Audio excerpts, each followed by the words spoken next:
Welcome to a Zero Indent special where we are discussing HBO's The Last of Us Season 1. This will be a spoiler review of The Last of Us Season 1, but it will not spoil anything that happens in the story after that in the games or otherwise. I am author DC McNeill, and I'm joined by Danielle from Level Story, Sam from Games as Lit, and Conor from Abandoned Warehouse.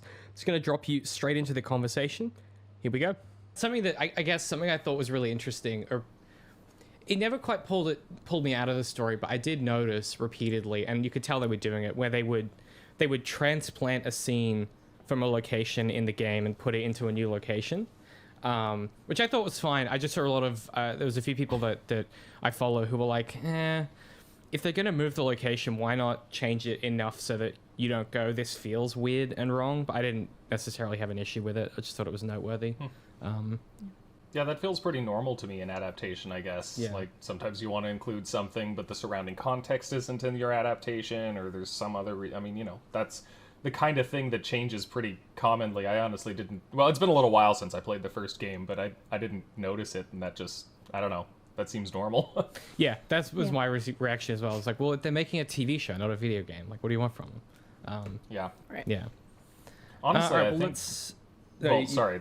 I don't want to get ahead of myself too much. There's a lot There's so much to is unpack, happening. Yeah, there's a lot in my mind specifically in relation to how video games and film are different, because we haven't had adaptations quite like this very often. So, I'll get to it. Yeah. I'll pace it.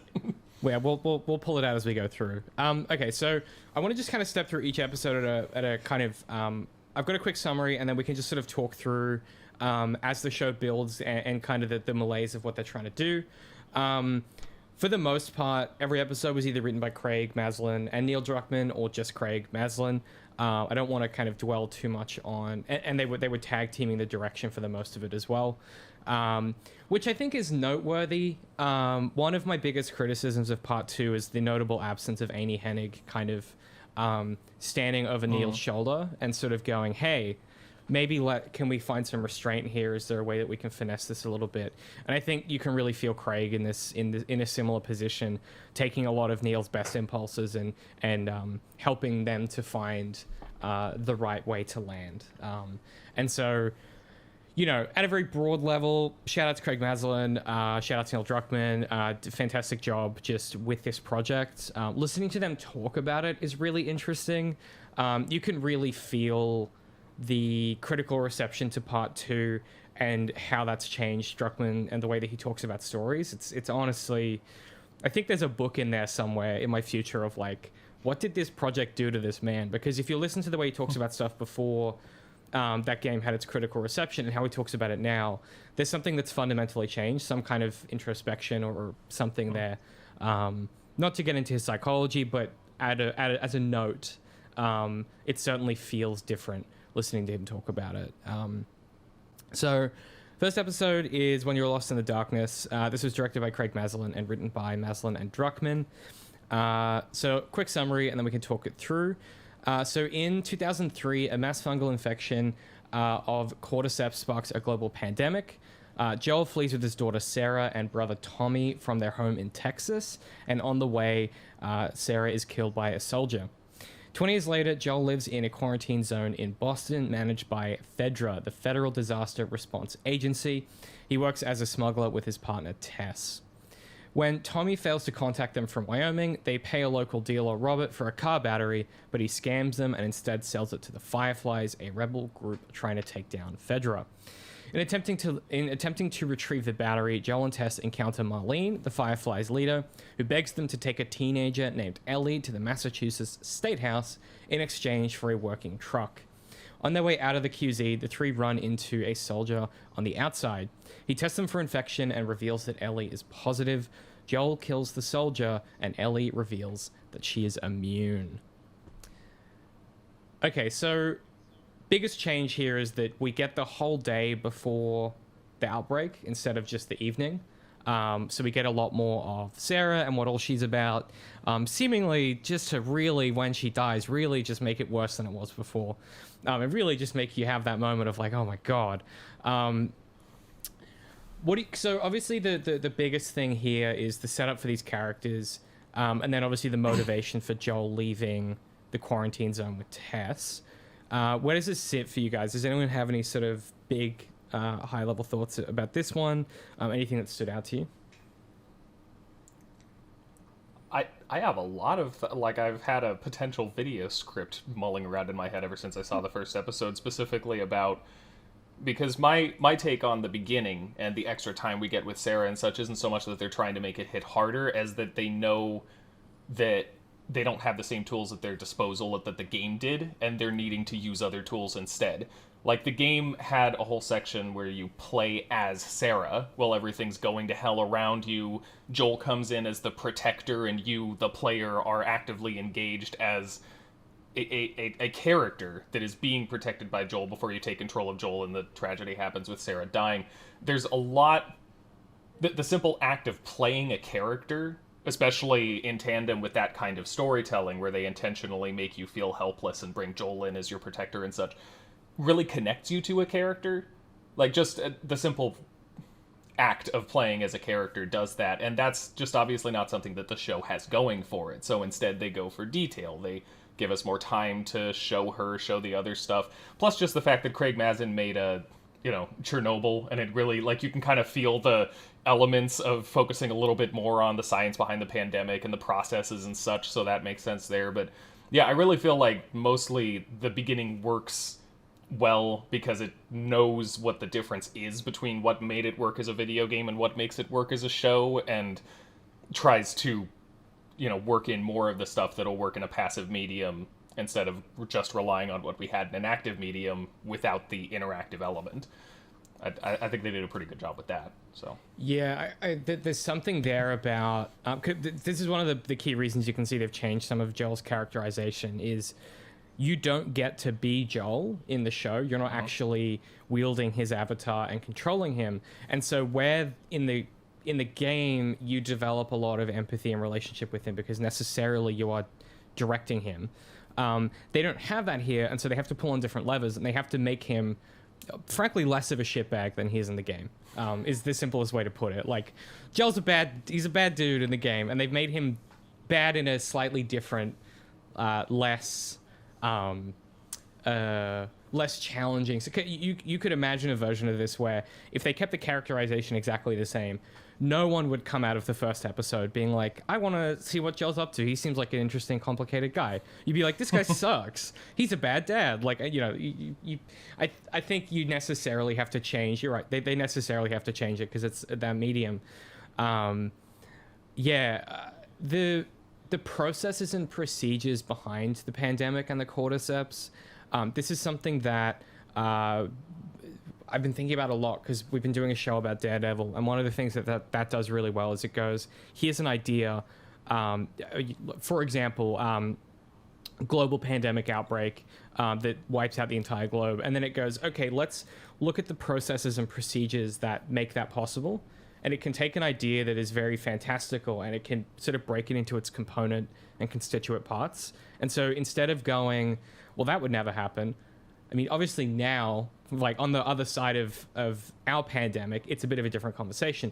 But initially, when the games came out, there's a part of you that goes, well, this is unrealistic. This could never happen. And they go, okay, but imagine someone was sitting in a writer's room and went, okay, what's something that gets shipped internationally everywhere all the time that no one would ever pick up? Flour. Like, and you can feel them try to resolve the tension between the idea and our sense of reality, because you could imagine this being a lot sillier.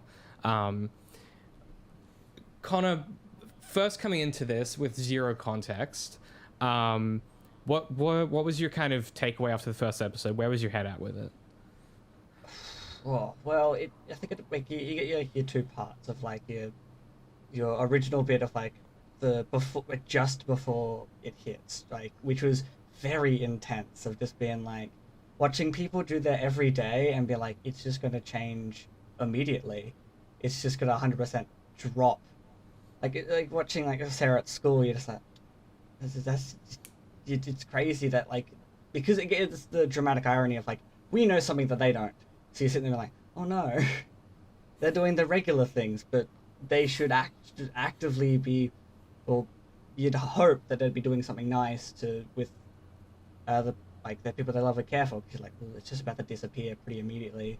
But that was pretty intense, and then obviously like the slow build up of like something's happening, and it's very well done. And again, like the Chernobyl thing of like you can tell that they've definitely come back with some like skill from that. But like that was a lot, very intense, and it was really interesting because I was watching it with my roommate who has played through the game and going through and being like, oh okay, cool. It's like so houses like add up to the game and stuff like that, and just being like, well, you get like your different perspectives. I do have a quick question though. In the game, it's not 2003. It's a different time. I can't. I was supposed to look it up beforehand, but I don't remember. It's 2013, actually. Yes, because that's right. Because like the game, like the start of the apocalypse, it happens on like the year it releases, and then it's 20 years into the future. Whereas where the show does a really fun decision of making it where, especially post-pandemic,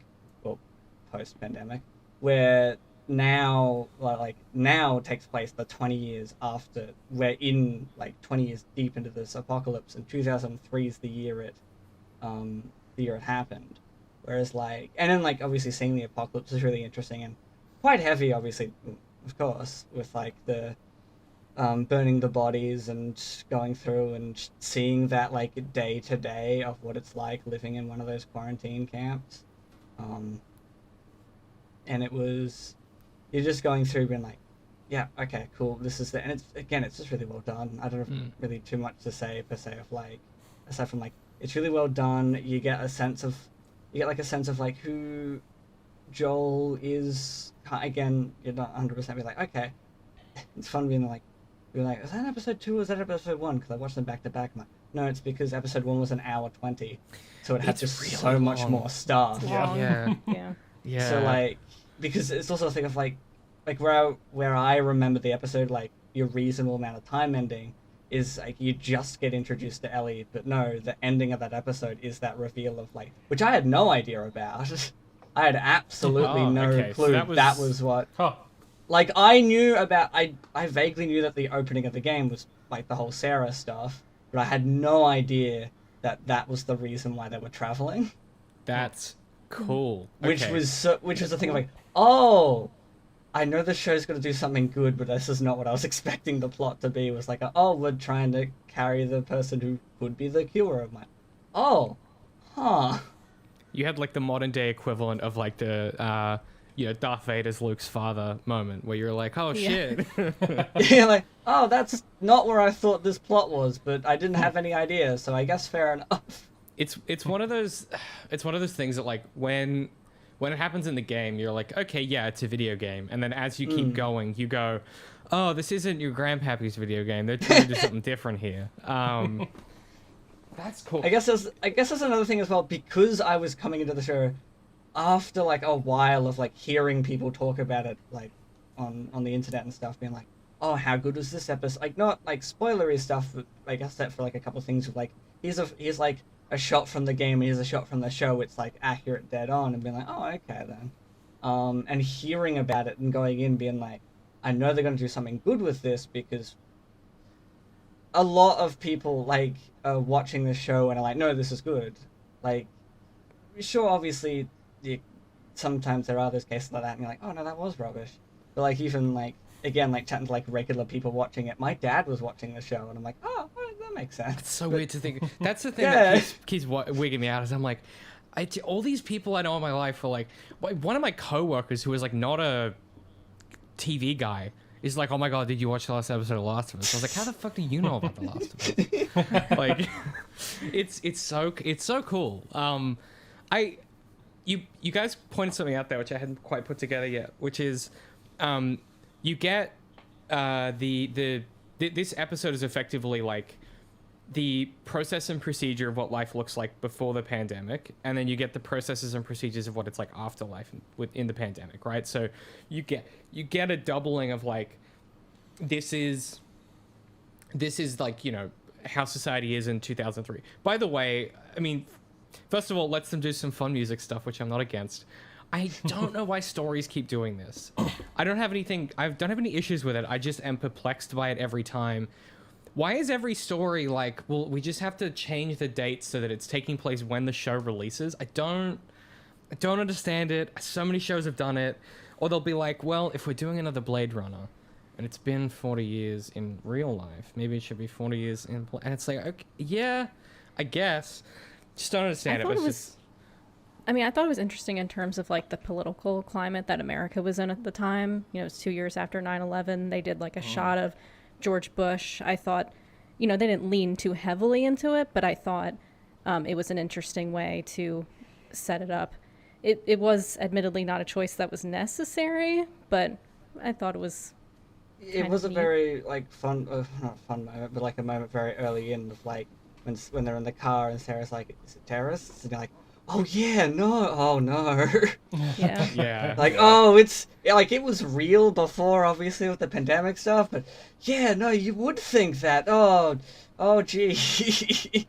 Yeah, that was a real like, oh yeah, I do remember 2003. Yeah. I'm not criticizing the choice. I just find it interesting. Something that I want to talk about from a character setup perspective, and then we might kind of step into episode 2 is the Joel of it all, right? So as I kind of alluded to, he's a little bit different here. We get to see him and Tommy's relationship absent the actual crisis occurring, right? They kind of seem to get along. They seem like they actually like each other here. Whatever has transpired between them after the end of the world, we actually get a glimpse of it beforehand that isn't just them yelling at each other because they're in crisis mode, right? What I think is really interesting, though, is one of the things that makes Joel the person he is, in the games at least, is that, you know, and me and Danielle talked about this last time, he lives on this big fucking Texas estate. You know, he's like a $30,000 millionaire, right? Like he's got all the trappings. He's got the big yard. He's got the big grill. And, you know, he's someone that kind of lives outside of the city and the structures and kind of the levers that be, right? He's the person who's willing to stand outside of those things and kind of always have. And in some sense in the game, that's why you get the impression that he's able to survive, because he's able to step beyond those confines. And there's a real thesis in the game of like, if this is The Last of Us, then we're kind of damned in a certain sense. And this is a very different, slightly different, but I think sufficiently different to make him a lot more empathetic version of Joel, where he seems like a slightly better dad. Like he's able to, you know, when the neighbor's like, oh, you want a cookie? And, you know, he's like, I'm on the Atkins diet. And I was like, I remember the Atkins diet. Like, he's kind of funny.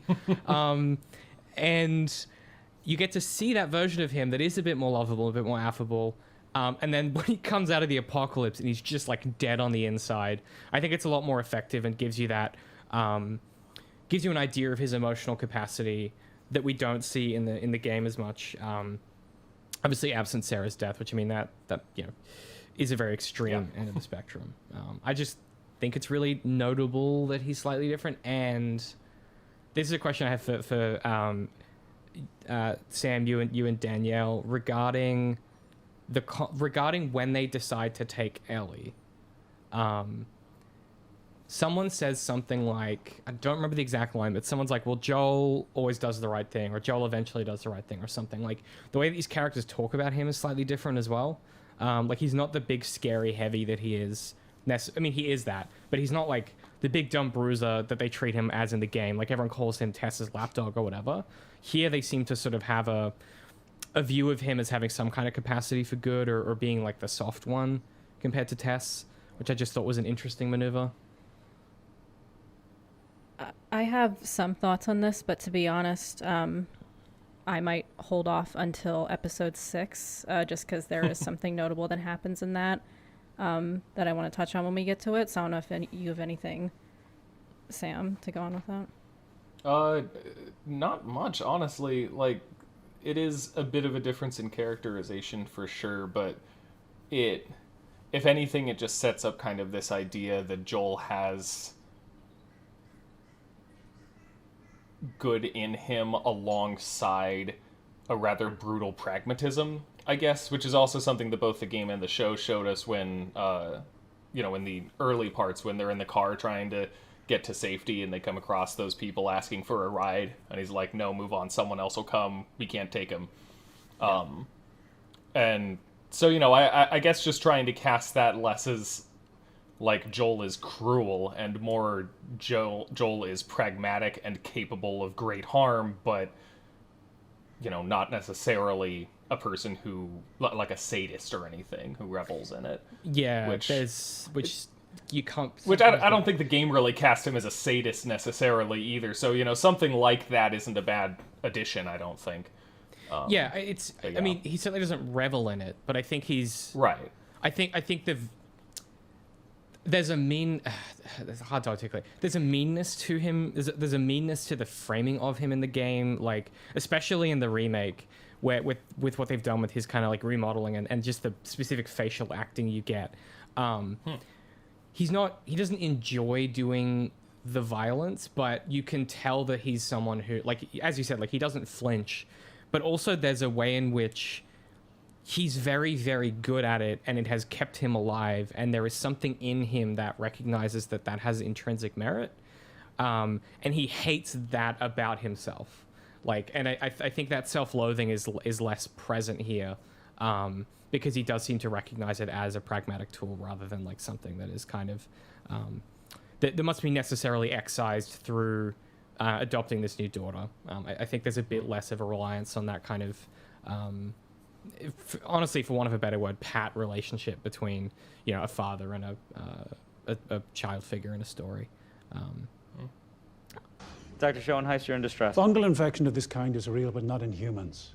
True, fungi cannot survive if its host's internal temperature is over 94 degrees. And currently, there are no reasons for fungi to evolve to be able to withstand higher temperatures. But what if that were to change? What if, for instance, the world were to get slightly warmer? Well, now, there is reason to evolve. One gene mutates, and an Ascomycetia, Candida, ergot, Cordyceps, Aspergillus, any one of them could become capable of burrowing into our brains and taking control, not of millions of us, but billions of us. Billions of puppets with poisoned minds, permanently fixed on one unifying goal: to spread the infection to every last human alive by any means necessary. Cool. Well, let's talk about Infected then. So episode 2. This one was directed by Druckmann and written by Mazin. I said Maslin before. It's Mazin. 2 days before the world... I'm sorry, this is completely random, but I just wanted it known because I think this is the greatest thing ever. Craig Mazin was actually college roommates with Ted Cruz. What? And he hates Ted Cruz. Some of the stuff he said about Ted Cruz, you should look it up. It is incredible. The guy absolutely hates Ted Cruz's guts. It's a delight. Highly recommend looking that up. An excellent factoid. I'll probably I'll see if I can find something. Accomplishments, there's bound to be some professional envy. To truly know a man, you go and talk to the people close to him from back in the day. Ted Cruz was my roommate. I did not like him at all in college. And, you know, I want to be clear because Ted Cruz is a nightmare of a human being. I have plenty of problems with his politics.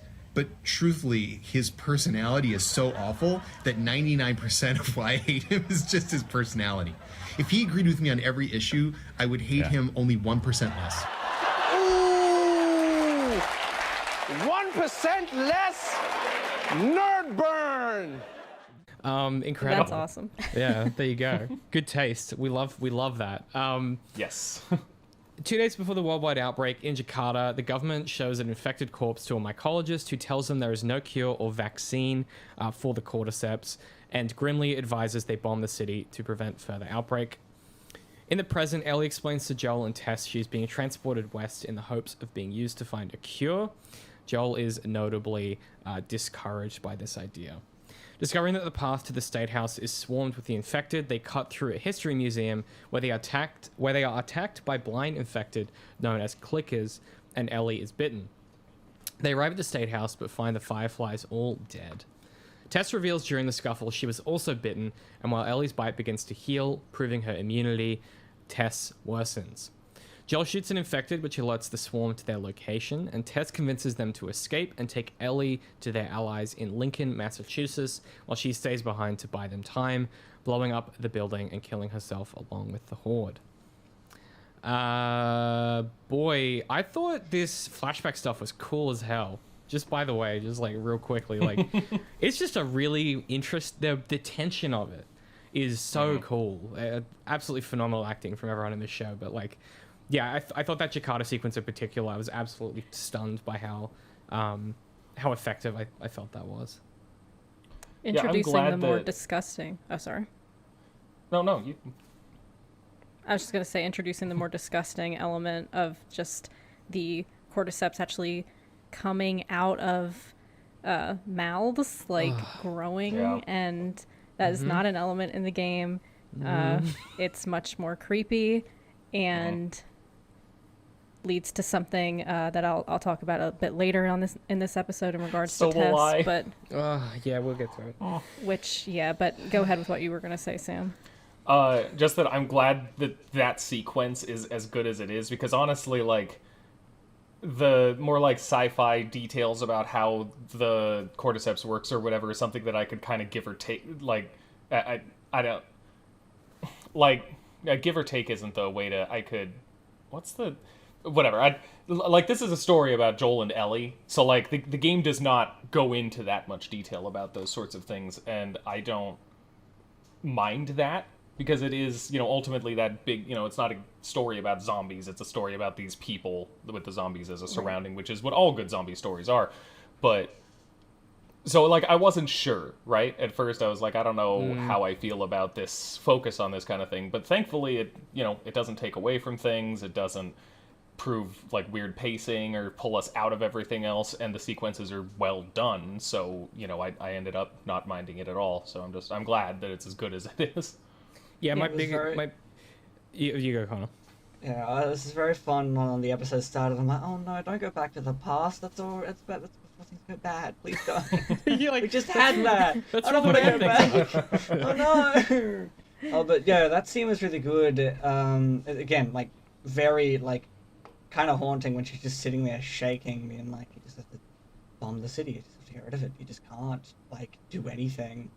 Because someone drives me home, I want to be with my family, which was brutal. Just haunting. And again, like the whole scene was like just like this, it's like cutting into the skin and seeing like how much of like the plant is there, and then obviously the very very gross mouth plant stuff. But yeah, no, and also yeah, because my roommate had a similar reaction. It's been like, this is not like this is a story about Joel and Ellie. I'd rather not like we don't need to know like the nitty gritty of some of the things, but it's really but I think it's a really good scene, obviously for the line at the end of bomb the city, because it really sets your expectations as to, well, how are they going to make a cure out of Ellie, like if this is what like a person who's probably really skilled in this area, how in 20 years later, with even less resources, are we going to get a cure? And it really, I think, potentially even puts you in like that Joel headspace, like not like the headspace of that, but it's like you understand Joel's being like, it's useless. What are you doing? What are we doing? Yeah, it lends a lot of credence to his reticence to even entertain this as an idea, where you're like, well, and especially because he's like, the way that flashback starts is they're walking through the countryside, and he's like, we should go this way, and she's like, well, that's longer. Let's cut through. And he goes, you don't want to see that. And then it's the pits where they were killing people, taking them and burning them. Isn't that episode 3? Is it? Yeah, that's episode. Yeah, that's episode 3. Then, they're walking to the Franks. Oh, I think yeah. Does this episode start in the flashback? Yes. I think it does. I've got that mixed up in my head, I think. Because the other one has the other, because in episode 3 the flashback leads to introducing Bill, who's in the basement. Oh, you're absolutely right. Yes. So I guess then I'm not sure where I was going with that, but to kind of touch on the idea that Sam was alluding to before, my biggest concern with this stuff is if done differently or not as well or in a different style, it could completely change the genre of what this story is. You could see this becoming sci-fi very quickly if they're like, oh yeah, well the booble what's it in the cordyceps with the thing, and then suddenly you've kind of and this instinct and look, it's a very Druckmann instinct, which is like things must be extrapolated outward. Like there must be an explanation for things in order to make them fit into the story. Certainly part 2 is like really guilty of that in like a personal psychology sense where everything must be literalized. But my biggest concern here is like if they had pushed on the gas a little bit harder with some of this stuff, I think it would have really, and I think they almost do in the last episode. There's something we'll talk about when we get there where I went, like, this just isn't it, guys. Like, I still liked it, but it's, you know, the reveal of her immunity. I went, kind of the point is that it doesn't have an origin. Like, that's the thing that makes it impactful is like, this could just be anybody, but it's not anybody, it's Ellie. And there's a way in which I think for a normal viewer who isn't so invested in it, I think it works, but that's where I'm like, I think 1 or 2 more of these scenes, absent what they have, it would have just, changed the genre and how we understand what this story is doing. And so I think their challenge in season 2, whether they do season 2 and season 3 as the 2 parts of part 2, or it's 1 season, who knows? If I were them, I would be doing 2 seasons, but we'll see. There's a lot in that which is going to require a restraint, which it is suggests they have, but whether they can sustain it or not, I think will be really interesting. Kind of long form. I think building on that too, that at least episode 2 and partially episode 1 kind of spawned all these think pieces about, could this actually happen? Like, what's the science behind this? Right. And I think that's kind of missing the point of what the show is doing. Cinema so sins, cordyceps can't transmit in flour. Ding! Like, that kind of... Right. So frustrating, but... Yeah. Yeah. Damn. Well, look, I mean, I think that's kind of my point, though, I guess, is it... In raising it as a topic, you bring it to the forefront of the story, which... Because, like, that's kind of the whole thing in sci-fi is you go, oh, well, all of these things obviously will interlink and be really interesting to think and talk about. And that just isn't the case here. It's supposed to be... And we can talk about to what extent this is pretty obviously allegorical for some stuff that's pretty on the nose, which I don't think it's going to be a surprise when we sort of talk about it at the end. And specifically with Tess, but, like, you can feel in the way that this is a story that is very easy to read metaphorically should you choose to do so, and to what extent the inclusion of this stuff rubs against that or kind of locks it off from that kind of reading. I guess your mileage is going to vary, but do you want to talk about the end of this episode? Because I want your opinion first, because for you this is the first time you've seen Tess die. For the rest of us, we've played that sequence probably 5 or 10 times. I've seen Tess die a lot. What did you think of that kind of ending sequence and the way that she goes out?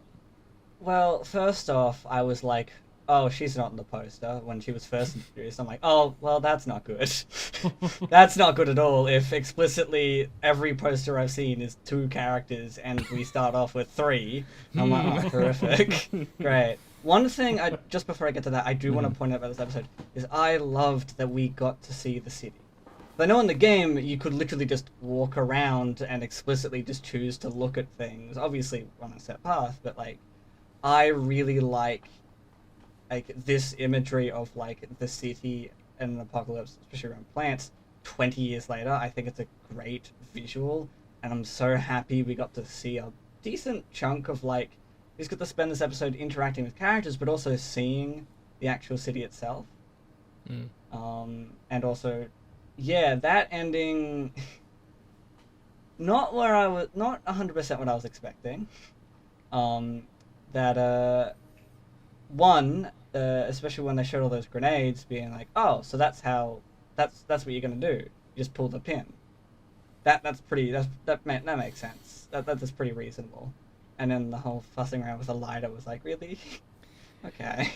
Alright. Yeah. I mean, we don't, because if you pull the pin, that also means we don't get the scene of the kiss. as well. We don't get that scene as well. We could just not have that, and that would be pretty good, actually. That would be pretty good, actually. That'd be quite nice, you know. So- I don't think that happens in the games. I'll be honest. I don't think. No. From my understanding, I No. don't think that's in the game. No. No. To set it up in the so okay, I'll set both up and then we can talk about it. So in the game, Tess gets bitten and Fedra are on the way.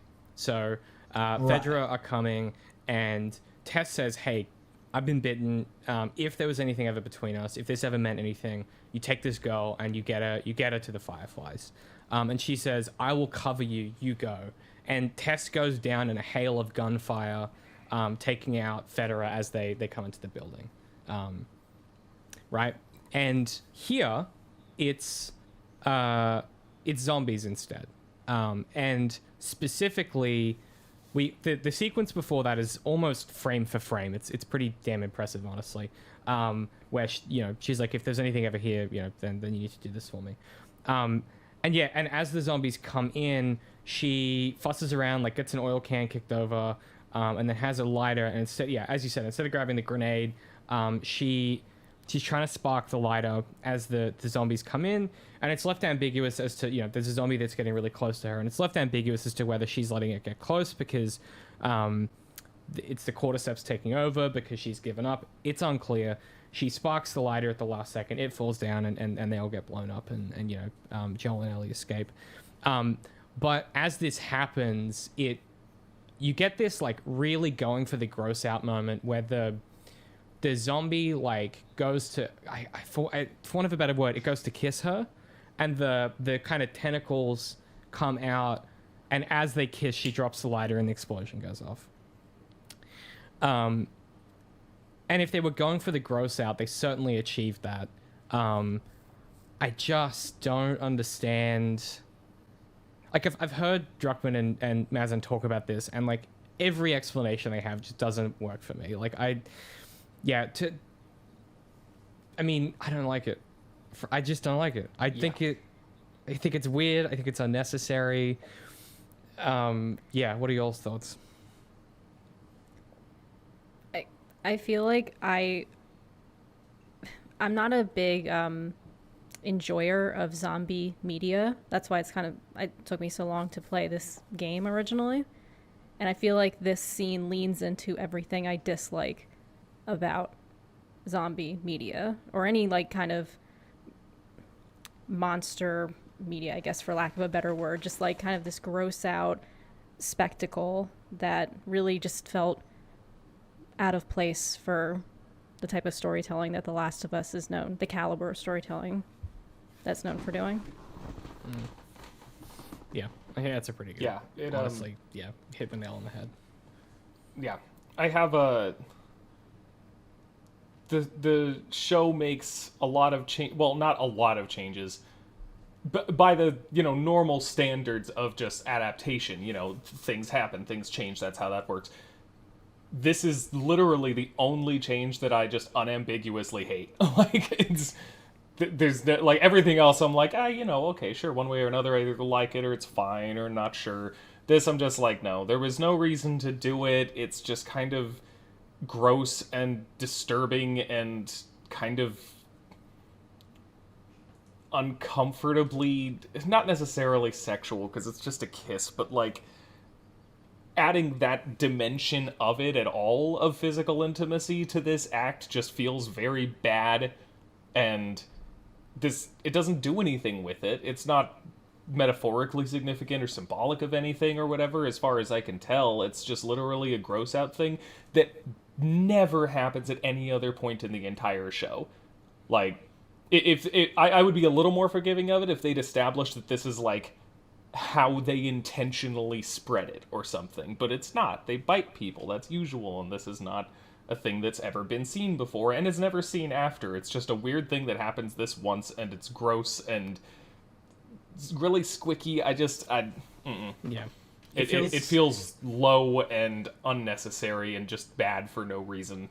It's weird because if you look at the whole season as a whole, that scene, the whole scene with all the zombies coming in, that feels weird. It feels a bit out of place even in the actual season of TV. I think Yeah. I kind of understand why they potentially made some of the changes in the sense of something like there's not as many zombies in the show, which good. I like that, but it's a thing of like they have to show that they're through this they're showing how the zombies can communicate through all that, like through which I think is a really interesting way to do it. But that makes any time they interact with one zombie terrifying, which then doesn't quite 100% pay off as much as I'd think it might in like the rest of it. But like it feel like I think the Fedra way of doing it might have been that feels better. That feels like okay, that makes more sense. They're on the run because one of them is dead, and they can act like one of the guards is dead. And like okay, we know who it is. We can like kind of work out where they're going and doing that. That feels like it makes more sense. But yeah, the only reason I can really see this is like to show how the zombies work, which again they do the kiss, which doesn't come up ever again, and it's really weird. And also just to show like more zombies, it's a show with zombies existing in it, so they're gonna show that off more.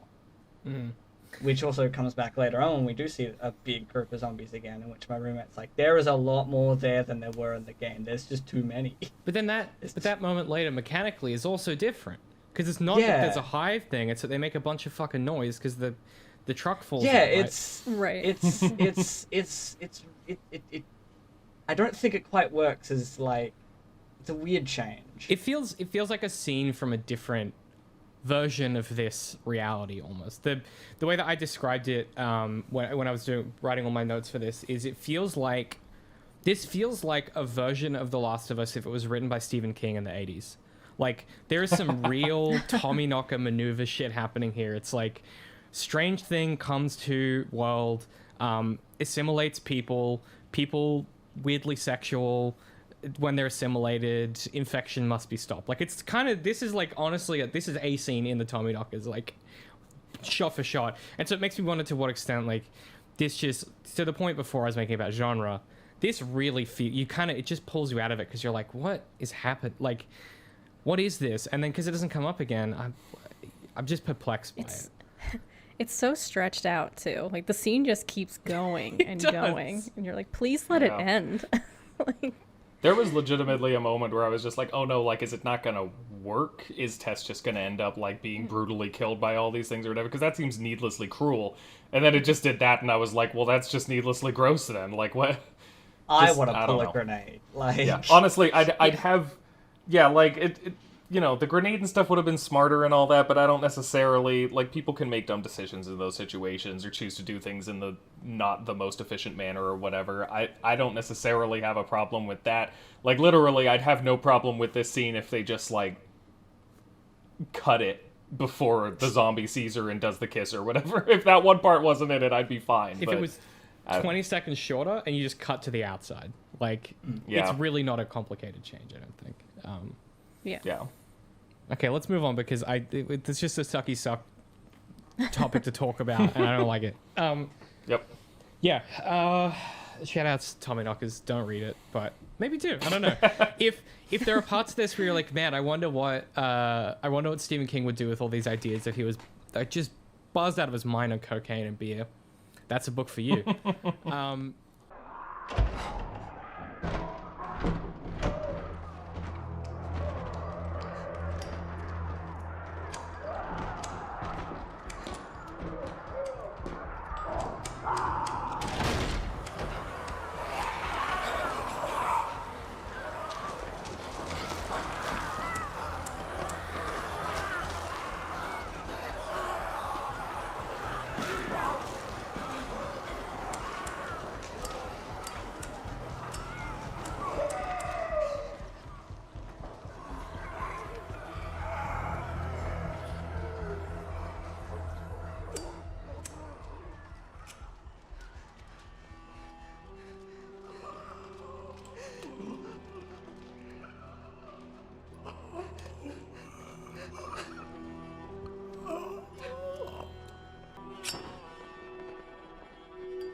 Episode 3, Long Time, is written by was directed by Peter Hoare and written by Craig Mazin.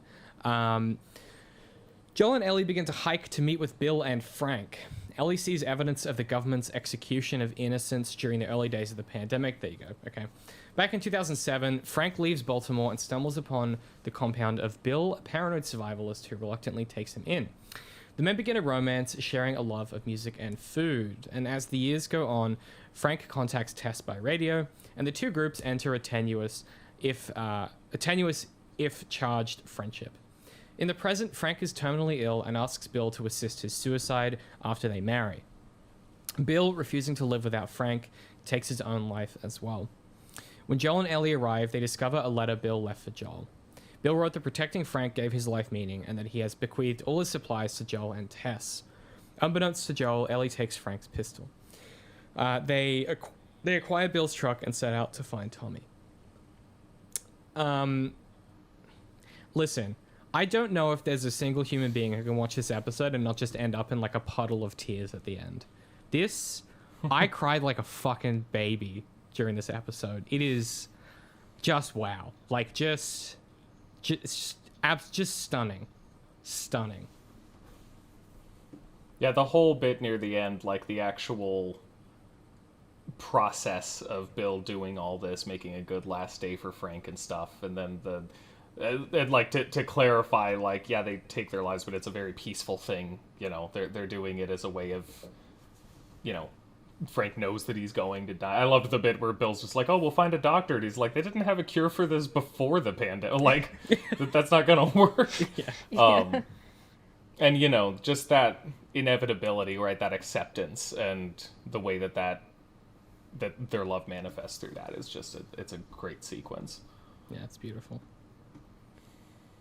So I will say that initially when I saw this episode, I was not happy with the change that they made to have Bill also commit suicide along with Frank. And I think a lot of that came from just a place of just defensiveness. You know, I love the game, so I want to see Bill adapted in the game, and to not see him interact with Ellie and Joel was pretty disappointing, I won't lie.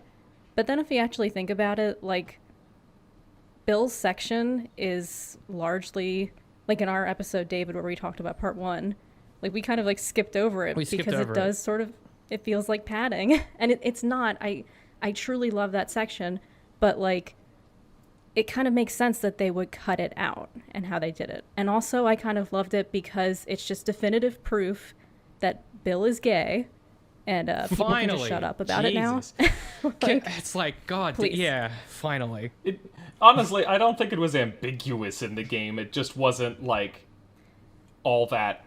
They didn't present it in a very, like, an extremely straightforward and obvious way. A character. I don't think there's any denying it, but like, yeah. I mean, I agree, but also I know people who didn't know. Like, they're like, oh, really? That's what that means? Right. Like, if you're not paying attention, you know. Anyway, the porn mag feels like it's the if you didn't read all the notes, like yeah. Anyway, look, I want to agree with Danielle. So I had the same experience first time around. First of all, as I said, deeply emotionally invested in this, felt every second of it, cried my eyes out. And as I was reflecting on it, I was saying to a friend of mine after watching it that the biggest change this makes, and I think it's necessary because of the changes they've made to Joel. So in the game, Bill functions as a comparison point for Joel if Joel doesn't reopen himself up to the possibility of an emotional connection. Bill is like the end point for Joel in a certain sense in the game, right? He is like the gruff isolationist taken to its complete extreme, to the point where he's like, I don't want any human contact. My best friend, I've shunted off to the other side of the city, or my town, or whatever it is. All I want to do is blow shit up, kill zombies, and live by myself. He's sort of the extremity of Joel, if Joel should continue. And the tension between them and Ellie and the triad that forms becomes really informative for how you view Joel moving forward. Where you suddenly go, oh, he could be way worse than he is. Like, maybe he isn't completely gone. Maybe he isn't completely over the line and irredeemable. And you get that same maneuver here with Joel and Tess being friends with Frank and Bill to an extent. But I think you lose some of the sharpness of those comparisons and those as foils, which I think is a shame, but also is unnecessary because Joel is slightly different here already. Like we like him a bit more. He's less of a all the words that we've said about him in the game already, but he's just less of a piece of shit, and so we don't need a reminder that like, hey, maybe he is redeemable because we can already see that he has that capacity. So I understand the change, but I love what they did with it. I do think that you lose something in translation there, but I mean that's the trade-off of any adaptation, right? You got to pick and choose and make decisions that are going to have good and negative consequences. Yeah. Conor, where was your head at with this episode? On a scale of 1 to 10, if 10 is like crying like a child, like where are we talking? What's your vibe on it? I mean, it was a great I loved it. It was such a it's really good to see this thing of like, yeah, no, good. I like to watch Game Men on television. That's nice. It's good. The little things are nice. But no, genuinely, it was also really good to see like, I'm a big fan of in like an apocalypse media, just seeing how different people react and what different people do. I really like that they just have. First off, the sequence beforehand when everyone leaves and Bill's just like, the town's mine, and just goes so happy. Which we were describing as, he just goes fishing and going into every store he can, grabbing as much supplies. It was like that's like the kind of fun that you would have. It's like everyone, like the Kevin McAllister when everyone leaves the house, being like, the house is mine. 100%, yeah. Yeah, almost to the degree of literally also setting traps. But like, yeah. Bill truly is home alone.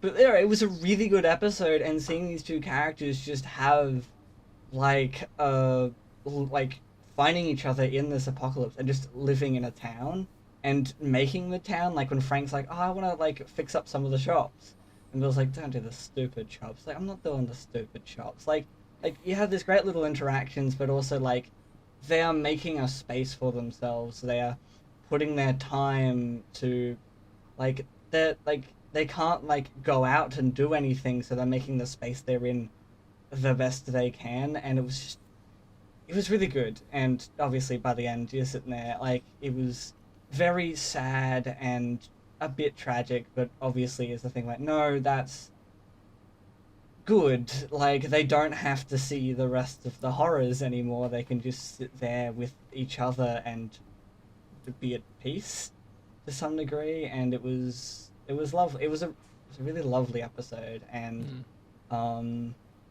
that letter that Ellie read at the very end was the one that really affected me the most. Although that was, I still think of the thing of like, and like, it would have to be Joel who found this because everyone would have died to my traps. You're like, what a little shit. In the end, you're gonna love it. It was really good, and it was also really nice to be like, okay, well, this also kind of wraps up the whole thing of trying to get a car. Here's a car. Here's a car. Here's a bunch of resources, and it was. I think it's the best episode. Yeah, a lot of people feel that really way. Interesting. Yeah. Because obviously, there's some really good episodes in there, especially around like Joel and Ellie. But like as a whole, like you could show this episode just individually to someone else and be like, good. Enjoy like just like a 40 minutes to an hour of just. You could watch this separately, which is an interesting thing to do in like a serialized series, is to have like an explicit, very episodic episode, kind of. Even though it does like beginning tie into and end tie into. It was just really good to see like a different perspective in the world we're in. And then also get those little bits of like a Tess and Joel meeting up there and hanging out, and also like the different timestamps of like seeing them as they are living in this environment over the course of years. Yeah, no, I thought it was a great episode. Yeah, it's something you don't really get a lot of. Well, you necessarily can't have it in the game, but like, like we said before about processes, you get to see the process of how do you go from a normal town to Bill's town, which in the game it's a level, so you don't really think about it. You're just like, oh, whatever, like it's just a video game level, and he's a crazy guy who's an isolationist. But here you get the process and the procedures involved in that coming to fruition. And yeah, it's very short, and we kind of move on pretty quickly from it in sort of the narrative sense. But I think emotionally, it sits quite close to what it is this story is thinking about. And I think it's particularly prescient off the back of Tess's death to have this episode, because you suddenly go, oh yeah, Joel and Tess can never have anything like this. Like there's a meaningful absence of this kind of possibility in Joel's life. And suddenly, here's Ellie that represents maybe there is a possibility that there's a version of life where, you know, he talks about it later of like, you know, settling down on a farm and owning cattle and just sort of being able to grow old and have a peaceful and meaningfully, you know, a meaningful life with the people that you care about, which is something that, you know, so far Joel hasn't been able to really reconcile with since Sarah's death. You know, even with the Tess relationship, it's more on Tess's end than Joel's, right? He's just sort of there. So I think it plays an interesting role in the thematic stuff that's happening in the background as well. Even if narratively, perhaps it isn't. It's a very long backstory for a truck. Don't get me wrong, but thematically, it's really progressing a lot of the ideas and providing us a counterpoint for, I guess, yeah, where Joel could be heading. Versus yeah, that's kind of the trade-off. The trade-off they made, I think, in doing it the way that they did. Because, like, I can understand the disappointment and confusion about it just because there's... It basically means that Bill has no active presence in the story, right? Like, you actually spent time with him, talked to him, he helped you through stuff in the game, so to go from that to never even actually seeing Bill interact with Joel and Ellie is very strange, and almost does make the episode feel like it's not contributing to the story directly. But the game itself already at least had, I'd say, fairly prominent elements of like being a series of vignettes. Not that it was entirely that, because it all, you know, centered around Joel and Ellie as they were making their way, but you had Bill, you had Henry, over the course of time you just kind of get glimpses of other people's lives and how they work, and that contributes thematically to the story and to how we understand Joel. And so like this still very much served that function, if anything arguably better than it did in the game. Differently, I guess, probably is the only objective thing we could say about it. But you know, it certainly was different, and I can see how it's different in a way that is a little weird at first, but I think it's really good. I think it works well. I think it's much more hopeful too. Oh, sorry. Oh yeah. No. I was just going to quickly add in the how they age people in the show. I just think is just really well done. Like how they are able to use like prosthetics, like how they're able to like make people like look a variety of ages, and it's believable throughout all of it. Is just good stuff. There's some good wigs in this show, let me tell you. I know that wigs hard to do well. This show, good wigs. Very, very good wigs. Very good beards. Very good men that just look old and haggard and like shit, which we love to see. we love to see an old guy. It's our favorite thing. One thing really quickly that I want to touch on before we move on is... So... Something the game never really gets to do is think about the reason why people are still trying to stay alive outside of these quarantine zones, and like what that means by contrast. Like you get Bill, but the reason that like Bill kind of comes off as cartoonish to start with in the game, and then you eventually realize that like he's created this barrier for himself, and you have to work through it and things like that. What's kind of interesting to me is like, walking away from this episode, there's something here about like, if only you were prepared enough and had the right resources and had control over who came in and out, then you could survive. And you can see like the way in which toward the end, Joel is imagining this as like an adequate version of reality. and Ellie can't. Ellie is like, no, like we have to end the zombies, and Joel is kind of still going, yeah, but if I just have something similar to this, I'll be happy, and that's enough, and have a meaningful life, and that's enough. And there's a way in which like this represents a version, and obviously they're still not safe, right? You get the raiders, there are things they are contending with, but for the most part, like they get to live a pretty like happy existence, and this presents an alternative to fixing the apocalypse and taking things back to how they were, in a kind of a way that becomes meaningful for the show as it goes forward, even if it's not explicitly referenced out loud. I think it beds those ideas down thematically that they then build on throughout the next kind of little sequence with Henry and Sam, and kind of toward the end, of course, with Tommy as well. Right? Mm-hmm. Can you not, please?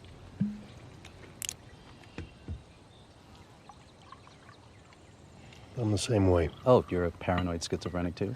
I'm not schizophrenic. Well, can I just say, gun aside, which I get, by the way, how nice this is to have a civilized meal in such a beautiful place. It's been so long. I mean it, I want to thank you, even if we don't end up working together. I really needed this. We are working together. We are. You know what? Let's go inside. Tess, I want to show you something. Actually, I have been wanting to see inside. Not inside. Thank you. Yes. Frank! Frank! Songs.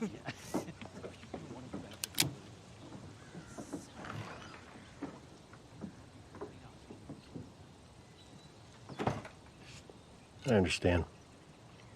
If mine brought strangers into our situation, I wouldn't be happy either. But of all the people he could have found on the radio, we're actually decent people just trying to get by. Oh. Well, aren't I the lucky one? There's stuff we have in the QZ that you don't have here. Books, medicine, machine parts. We can help each other and get that gun out of my face. So episode 4 is Please Hold My Hand. It's directed by Jeremy Webb, written by Craig Mazin. Traveling through Missouri, Joel and Ellie are forced to take a detour through Kansas City, where they are ambushed. Joel kills 2 of the bandits, but a third overpowers him and nearly chokes him to death before Ellie shoots him with Frank's pistol. More bandits find the bodies, and their leader, Kathleen, believes Joel and Ellie might be in contact with Henry and orders a manhunt. Joel counsels Ellie about the firefight and gives her the pistol back. Kathleen's second in command, Perry, thinks he's found Henry's hideout, but something is growing under the building. Kathleen orders it kept secret until they find Henry. Joel and Ellie sleep in a high-rise apartment for the night, hoping they can scout a way out of the city in the daylight. They awaken to find Henry and Sam holding them at gunpoint. So, I mean, big change here, obviously, kind of genius. Sam is deaf, so he's deaf and dumb, so he can't hear, can he? No. So he's signing. So he's sign language and he's writing a little board. Really like interesting maneuver, I thought. Really adds a lot of weight and kind of like communicates like, yeah, there's a reason why like Henry is so protective and why Henry's the only one that can protect him. Yeah, what did you guys think about this little sequence here of getting into Kansas? I do find it hilarious that this isn't a problem with the show. I don't even know that I'd say it's a problem with the game necessarily, but I find it funny that you have so much of this quest for a car, and then like immediately afterwards it's like, well, there it goes. It's got, because the game has a big time skip there, so they got a lot of use out of the car, but it's literally like the next major gameplay segment where the truck's gone, and same thing here. It's it works fine. Like I said, it's not necessarily a problem. It's just kind of funny how much utility they got out of it compared to how much it seems to actually do the way that we're experiencing it. Right. But that's just kind of a random thought. I agree that the change to make him deaf was extremely good. The added backstory is certainly much, much different, and I don't mind it for the most part. I'm sure we'll get into more details about the resistance or whatever. But yeah, next yeah. episode in particular, we get the full. Yeah, the Kathleen stuff I think is interesting. I'm not really sure what to do with it yet. Like, the more I think about it, the more I'm just like unsure of how I think this sits. Like, is this like, what if the Fireflies won, but it's kind of not really, and then it's like, and then they position Henry in opposition to these freedom fighters, but then Fedra's also bad. I don't know. It really just kind of strikes me as the thing that like Marvel's gotten kind of infamous for doing, of like, hey, these bad guys would be the good guys, but oops, they did a murder, you know, like, right. They rebelled against Fedra. Good. That's good. That makes them the good guys, but then they just kind of have to make them dicks about it and make them do bad things so we know they're the bad guys, when, you know, they could just as easily have not done horrible things and there would have been no reason to take issue with them. And, you know, I can't help but... That's not necessarily like an inherently bad thing. It can just feel like kind of a lazy way to both sides of the conversation, and I'm kind of mixed on that personally. I do think that the added element, and I forget if this is revealed in this episode or the next, but that oh gosh, why am I forgetting which one's the older brother and which one's the younger one? Am I saying Sam or Henry? Henry's the older brother.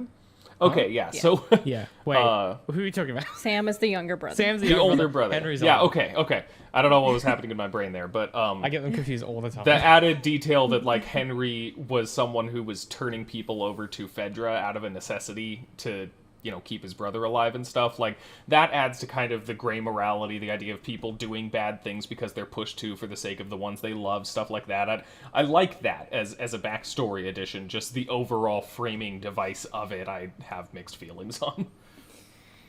Yeah, it's kind of it's like you know, dad's first morality lesson for their son of like, oh, it's okay to rebel, but don't be doing murder, you know, completely failing to understand the way that like systems of oppression function and the way that like radical change comes about through spasms of violence and disruption to structures.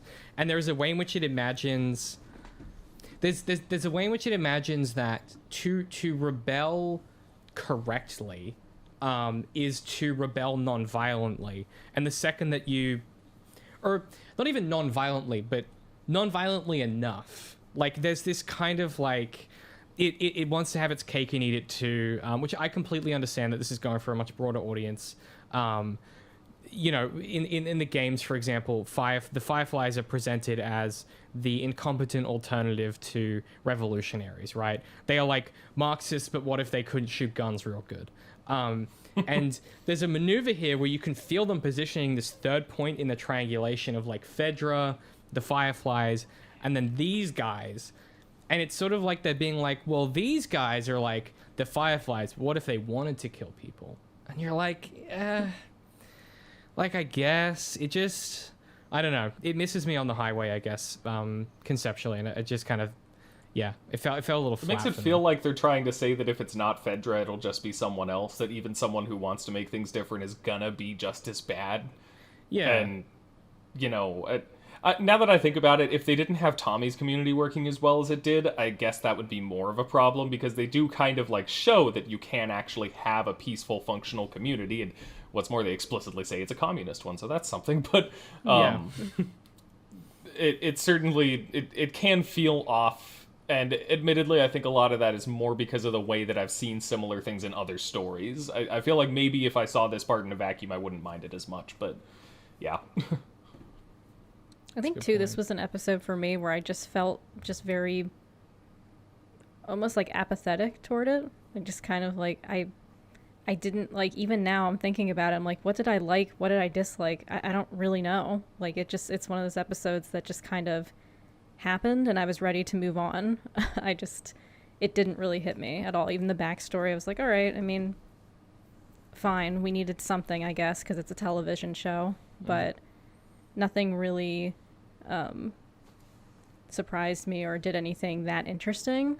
I think episode 5 helped that quite a bit, but we'll get to that. Yeah, I feel like on some level it's set up for episode 5. But then it does have its moments also, like seeing the sort of pragmatic cruelty of Joel and how Ellie responds to it, seeing Ellie, use the gun and shoot someone in the way that Joel responds to that. Like, there are good moments, and we move, relationships forward in interesting ways at times. I don't think it's a bad episode. I just have some problems with it, and I don't think it contributes as much as others. The next episode completely overshadows it, being a direct continuation of its events, I think, but yeah. Yeah, for sure. For me, it was very much like, with all the Joel and Ellie stuff, great, I'm having a good time, I'm like, okay, cool, good to see, like, those different reaction points of, like, okay, so this happens, how do they react to this, what's this, but anything else, you're like,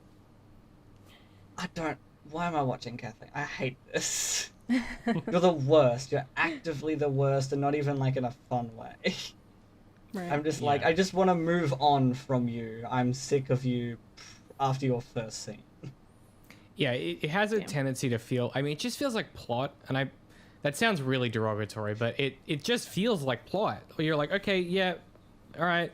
And I think it's just in no small part because of the part of the game it comes from.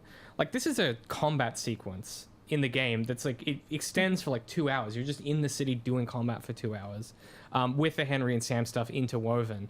So they kind of have to like find a way to structure that in a way that's interesting. And I just think like, I think on paper, I think this is really cool, right? It's like, you're in a city, you're trying not to get spotted. That's really cool.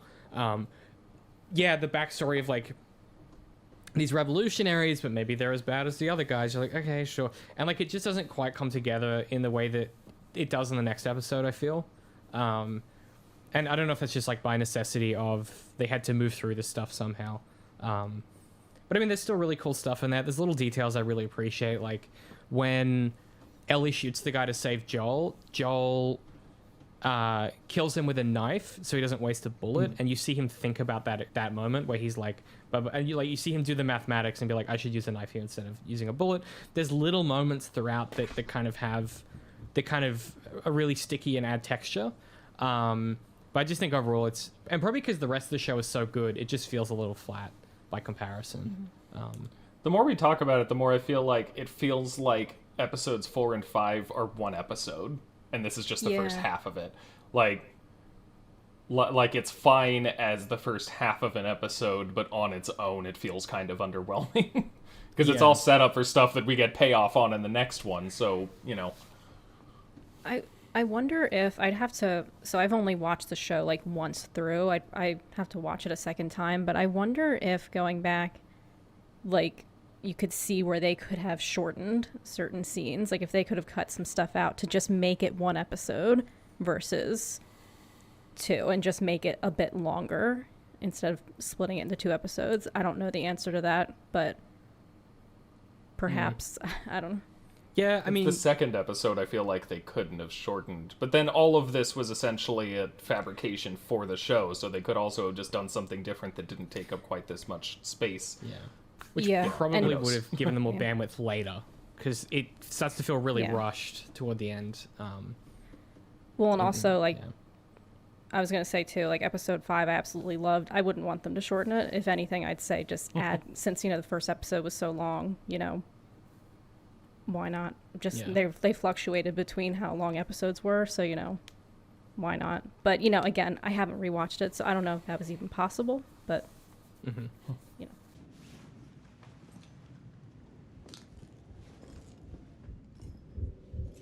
Joel!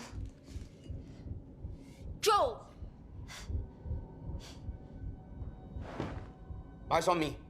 Eyes on me. You don't have to worry about what to say. We don't want to hurt you. We want to help you. Okay. Okay, I don't know what the next step is with something like this, but if I lower my gun, we didn't hurt you, so you don't hurt us. Right? That's right. It's a weird fucking tone, man. That's just the way he sounds. He has an asshole voice. Joel, tell him he's okay. Everything is great. Dude. Fuck. Okay, listen. I'm gonna trust you.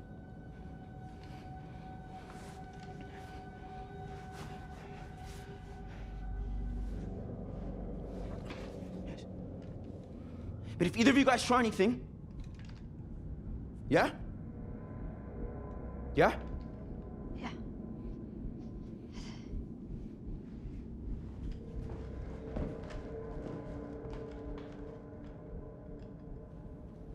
Can I sit up? Yeah. Slow. Get up slow.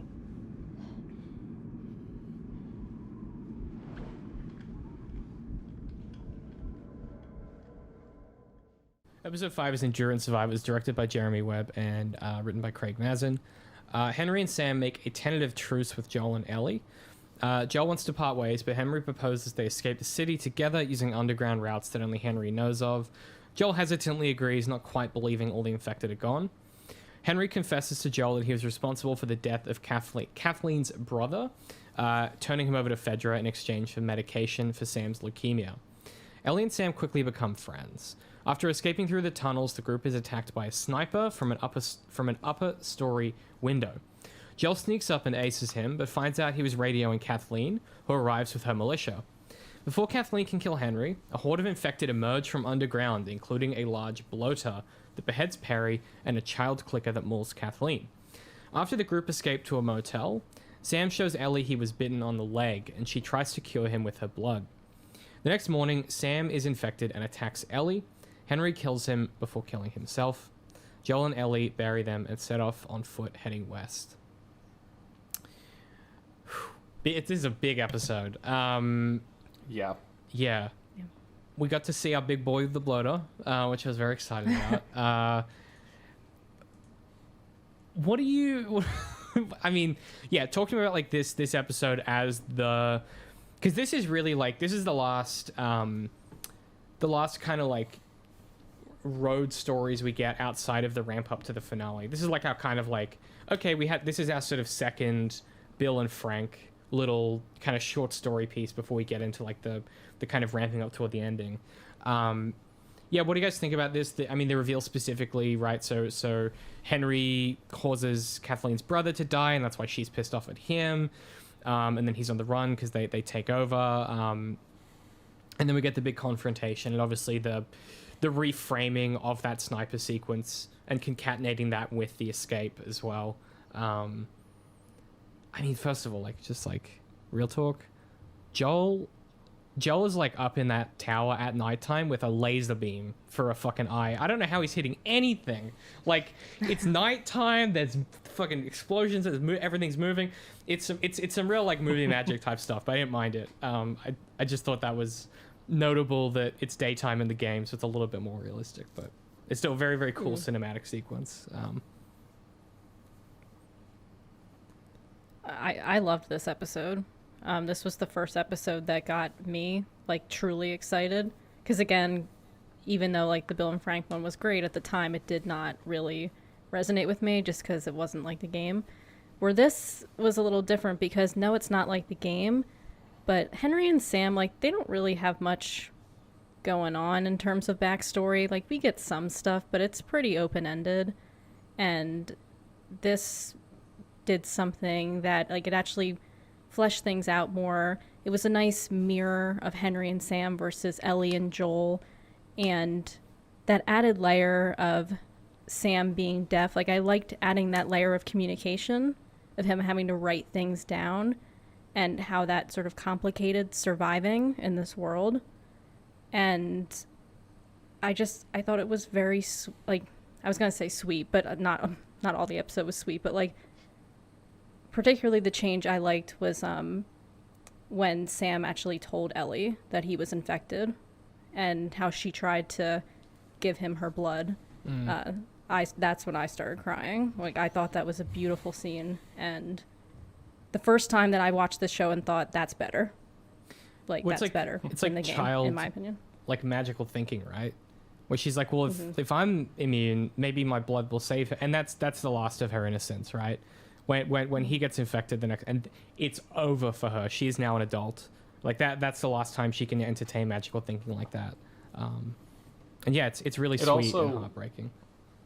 It also really sets up in a way that, again, it's been a little while since I played the first game, but I feel like this one moment did as much or more than the whole first game did to really establish that Ellie feels responsible to help on some level.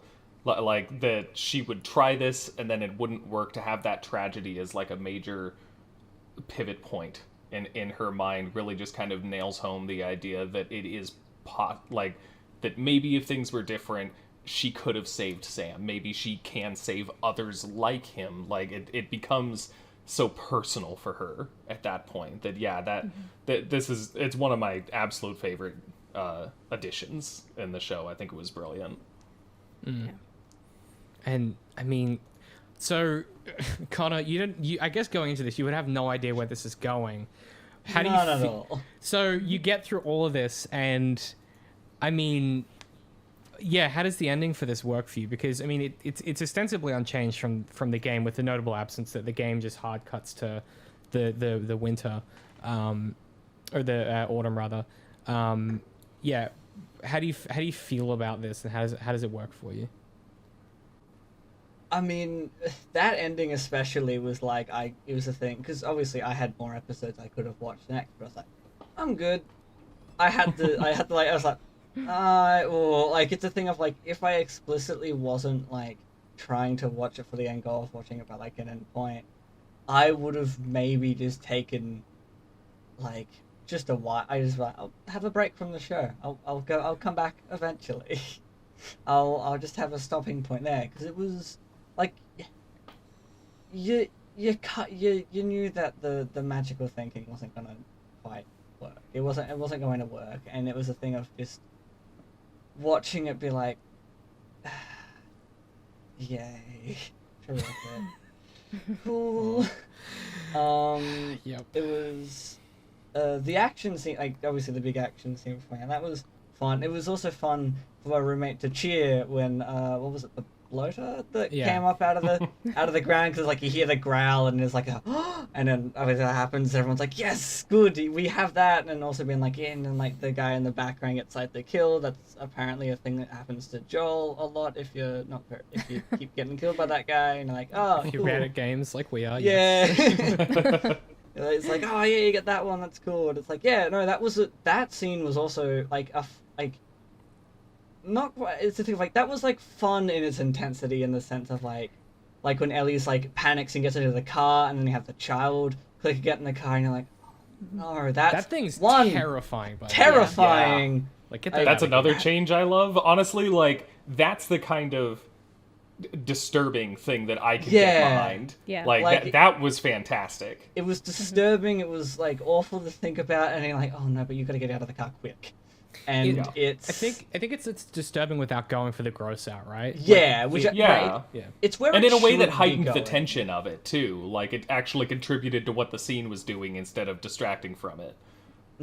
Yeah, it was good. It really added to it, and then also again like Ellie being like, I like that, like not communication but that understanding between Ellie and Joel. Ellie's like, I'm doing a thing, and Joel's like, well, I guess I just have to be like the best shot in the world. Yeah. You know?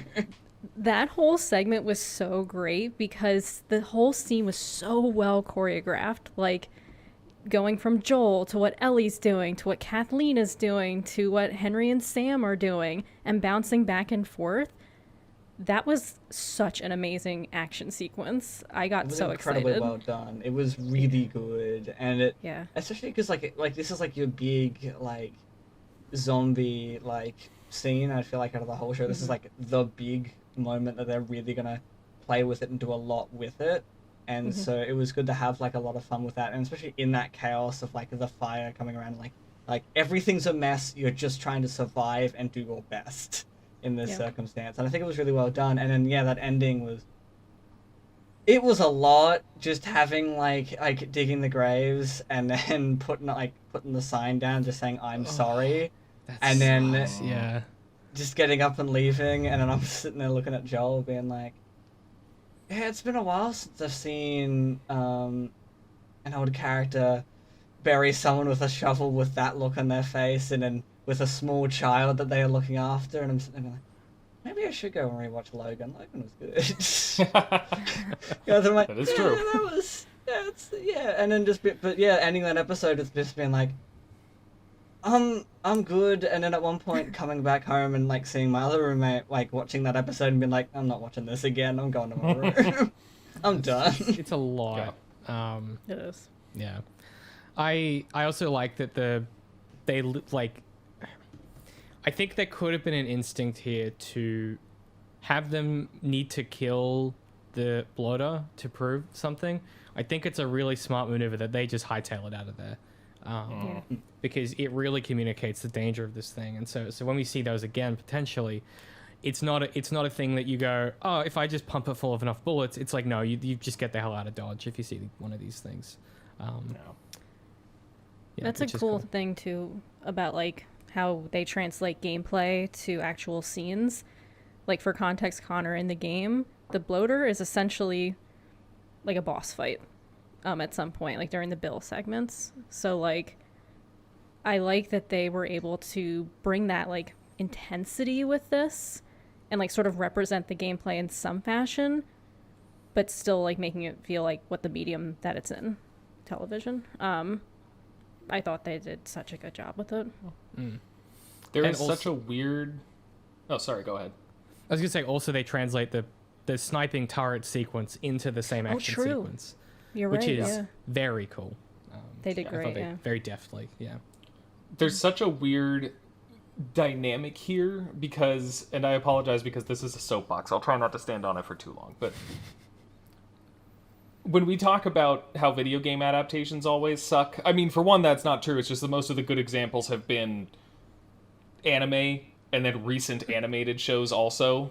Anime's been doing it right for a long time. I don't know why we kept... Well, I know why we kept messing it up, but, like, when we try to make live-action movies and such based on video games, it is so rare that we even try to actually adapt the stories. Every single time, almost, it's adapted more like a theme park ride, right? Like Pirates of the Caribbean, they didn't have to adapt a story. They were just like, hey, we'll take some memorable visuals and concepts from the ride, build a story around it. And that's almost always what we've done with video game movie adaptations, is just, you know, like, hey, Prince of Persia, there's a prince, a princess, dagger, cool, let's do it. And then, you know, not actually, like Mortal Kombat, the old Tomb Raider movies, you know, like all of them just like don't even try. So it is so fascinating to see one, for once, actually try to adapt the events and the story and the characters of the game into this new medium and see things like this, like how they're able to grant more narrative heft and relevance to what was in the game, basically just a sequence where was an obstacle to be overcome in the gameplay. It's cool to see that and other things that, frankly, we just haven't gotten much of a chance to see because we've barely even tried to actually properly adapt video games before. It's just, it's nice. It's really interesting to finally be able to have these kinds of conversations. Have there been many, like, game adaptations in, like, because of The Last of Us, it's a very, like, why you're going there is explicitly for the story, where, like, most other game adaptations that we do get is, like, you're Sonic the Hedgehog, which is like a base idea of story, but you're mostly there just to run really quick. And obviously it depends on the game, but most of the movies are just like your basic idea of Sonic and your basic idea of Mario. Mortal Kombat's... It's weird, but like it's a thing of like with that the most recent movie they didn't even do the Mortal Kombat. They did like they were trying to assassinate them beforehand, and you're like, you have this, all right. But like I don't think we've seen a game adaptation of like, I guess technically maybe like Uncharted. I didn't watch that one, so I don't know. But like you're very story driven, explicitly like cinematic type games. We don't get them as many adaptations, I don't think. I'd argue that, I mean, you're right in general, but we have also had some of them, Max Payne, Prince of Persia, The Sands of Time. And for that matter, I'd argue that, like, it wouldn't be too hard to do, like, what the Castlevania anime did, where, like, it took the basic shape of the story and then built stuff around it, as opposed to the approach that so many game adaptations have taken of just like, hey, well, what if there was a guy with a whip and Dracula, and then just make up the rest of it? Because, like, even with, you know, Resident Evil or something, it's not like Resident Evil was high art or anything, but you could easily take the story of that game, expand it, adapt it into a functional story for a movie, but they didn't do that. They just kind of made up their own shit. So, just, yeah, I'm happy to see something where we do get the shape of it and see how they do that. Yeah, and it's cool to be able to actually have, like you said, Sam, actually have these conversations finally, because it's felt like going on about 10 years. We've been talking about this stuff to death of, like, you know, if someone who understood the underlying mechanisms and the reasons why certain decisions are made in video game design and was able to translate those into a different medium like visual storytelling. We've seen a lot of success with prose and novels, right? Like some of the best adaptations of something like Halo. Obviously, there are a lot of terrible Halo books, but there's a lot of really, really good Halo novels that go, okay, this is an interesting universe. Let's find a story that we feel is necessary to tell here. And they tell it really, really well. And I think it's cool to see something like The Last of Us transposed into not just a TV show, but like a mainstream successful TV show as well. And not that success has anything to do with viewership, but rather what I mean is, like, artistically it's a success because it manages to take a lot of the best component and constituent parts of the game and translate them into as interesting and differently used constituent parts of a television story. And like we said, like that tower shooting sequence, right? In for example, Uncharted, they take a chase sequence from the game, put it in the film, but they don't, because they haven't thought about why it was in the game and what it was trying to achieve. It just feels like a reference instead of feeling like a necessary part of the conversation that is the story that's happening. And here, it's like, well, why was that tower sequence in the game? Okay, well, it's to separate Joel and Ellie to prove they have a relationship. And it's also to obscure our view of Henry and Sam so that the bite can take place, so that we get the reveal later. And they do all of that while also going, hey, let's introduce the bloater for an added tension. Oh, and if they're escaping, let's see if we can't get the militia in and solve that problem at the same time. And so you can feel the ways in which these things become very textured instead of what you could imagine a different production doing, which is, well, there's a shooting tower sequence in the game, so we need to put a shooting tower sequence in our TV show. It's a keen understanding of what it is that is, like, why that thing is in the game at all and what it's trying to achieve, and then looking at how they might achieve a similar means if directly or indirectly transposing that wouldn't work. And it just seems like the consideration there. And I bet this is all Mazin and Druckmann's relationship at work there. I think particularly Mazin's restraint we see come through in these sequences. Yeah. And it's nice to be able to actually talk about it with other people. Because, like, the only other examples I can think of games that have... of shows or movies that have adapted the games on enough of a level to talk about stuff like this are... a bunch of anime, even beloved anime, but nonetheless, you know, if we're talking about Clannad or Steins Gate or the original Fate's Day Night or something, they're all based on visual novels, and a lot of people just don't even know that because it's only recently the visual novels have come over here. And then aside from that, I'm pretty sure it's just Detective Pikachu.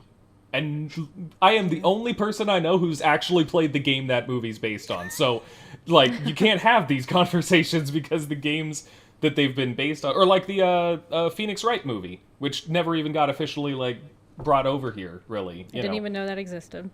Yeah, they made a Takashi Miike, I don't know how you pronounce his last name. The guy that directed Old Boy made a Phoenix Wright movie based on the first game. Yeah, like in Japan. So, you know, it's all in Japanese actors. It never got brought over here, but it does exist. And it's, I don't know that I'd say it's great, but it's extremely interesting. And if you like Ace Attorney, you should absolutely give it a watch. But point being, this kind of thing just isn't too common over here especially. Japan's figured it out a long time ago, but we just haven't done it much.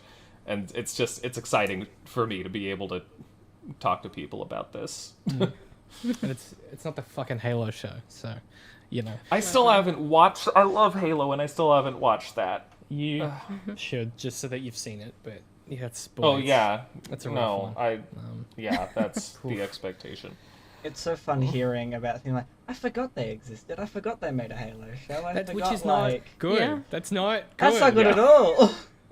Like I just go through like, oh, I forgot about the Resident Evil movies. I forgot about so many adaptations we do actually get. The only ones I remember are either ones that are coming out soon or ones I'm like, I did watch that one. That was all right. Yeah, I remember most of them. Like, I just think about the Max Payne movie because it's ingrained in my brain. Like, that sucked. I hated that. That or the original Doom film with... don't even get me started on that shit. I feel like... I'll just It's say getting into, like, Last Airbender territory. Oh, God, yeah. I just feel like a lot of adaptations tend to be like, oh, this is a popular... video game that a lot of people like, and so we're going to adapt it and make a lot of money from it, and there's not a lot of care that's often put into it that clearly this show got. And I hope that future adaptations, I mean, like Sam said, a lot of adaptations have already been doing this kind of thing. We just haven't been, the general public is not paying attention to it. But that said, I hope that more video game adaptations get this care in the future and are more mainstream like The Last of Us is.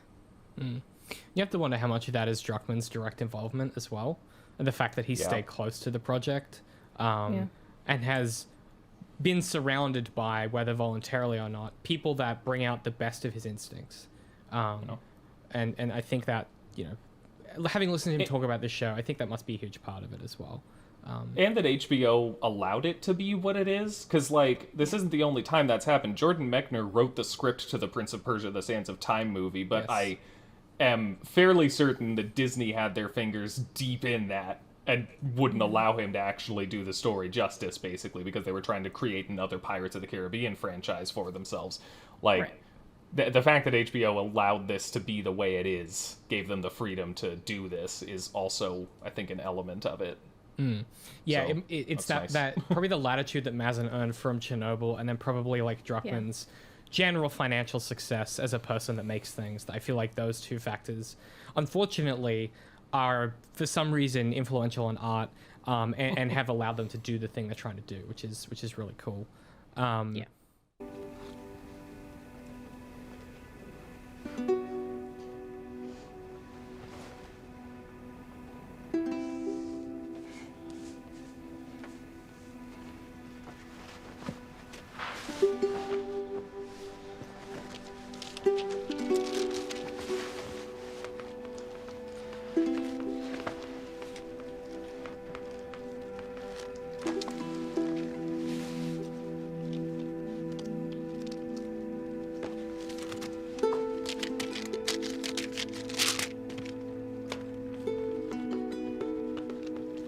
Promise.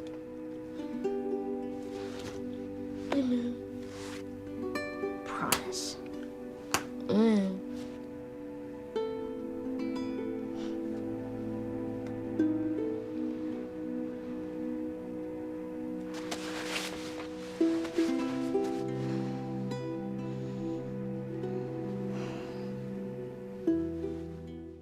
Okay, let's talk about episode 6, which is Kin. This is by Jasmila Zibanish, and that was directed by Jasmila Zibanish, and it was written by Craig Mazin. 3 months after Henry and Sam's deaths, Joel and Ellie reach a small, thriving community in Jackson, Wyoming, where Joel reunites with his brother Tommy and his now wife Maria, who is pregnant. Ellie learns about Sarah's fate from Maria privately. Joel confides in Tommy Ellie's immunity and the two and his own declining mental state, and the two have a disagreement about it. Joel asks Tommy to take Ellie to the Fireflies as he's afraid he can't keep her safe. He feels like he's getting old and isn't reacting the way he should be. Ellie overhears them and confronts Joel, who insists Joel insists they part ways. Joel changes his mind after remembering Sarah. It's so weird. Anyway, and he and Ellie travel to Colorado on horseback. They find the Fireflies have vacated their base, possibly relocating to a hospital in Utah. Joel and Ellie attempt to escape a group of raiders. One of them attacks Joel, and while Joel kills the raider, he is stabbed during the struggle, and he and Ellie barely escape, and soon Joel collapses and falls off their horse, leaving Ellie unsure what to do next. They condense a lot of stuff into this episode. There's a lot of things that they kind of like chunk together. in a way that is interesting. This contains I think me and Danielle's favorite scene from the game, possibly in gaming. It's one of my favorite scenes, which is the Joel and Ellie argument. Yes. Which is... It is very good. It's... Yeah. Oh, it's so good. What do you guys think about okay, let's talk really quickly about the Jackson maneuver. So we get Jackson transplanted instead of the power plant, which is obviously, this is our little bit of setup for season 2, it feels like. And then, Sarah and Maria and Tommy and everything is ostensibly the same, with the notable change that because of the type of person Joel is here, the reason he doesn't want to take Ellie is vastly different than in the game.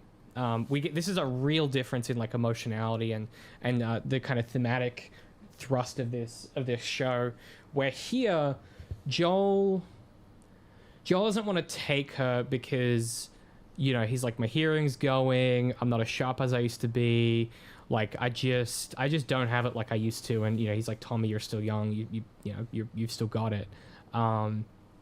How does this land for you guys? Where's your head at with like how this changes or doesn't? What comes next? I mean, for me, that was very clearly him. What was unsaid in there, in my read of it at least, was that Joel was coming to care about Ellie and he was afraid that he would fail her and that he'd have to watch another person that he cared about die in a similar way as Sarah because of his own incompetence or failure or whatever. Like, that he just was trying to separate himself from the situation, and that this whole thing was about that critical moment of like, he's going to choose at this point, is he going to stick with her and do his best, or is he going to pull back so that he doesn't get hurt? So like, that worked really well to me, and it was nice to see some emotional vulnerability in a way that I don't think the game necessarily gave us as much of. He was able to really just like, even though he wasn't completely honest with Tommy, I don't think, about like, why, about how close he was getting with Ellie and stuff like that, the fact that he was able to show as much emotion as he did and be as vulnerable as he was is a very interesting and humanizing moment for him. So honestly, I really liked the way they did this. The way that, I don't know who said it, but like in this story, the fact that Ellie loves Joel makes her feel comfortable and protected, and the fact that Joel loves Ellie makes him terrified. Like, he's so shit scared. And that's the work of their two characters, is crossing, literally by the end of it, they cross into the opposite direction in that regard. Yeah. Storytelling, well.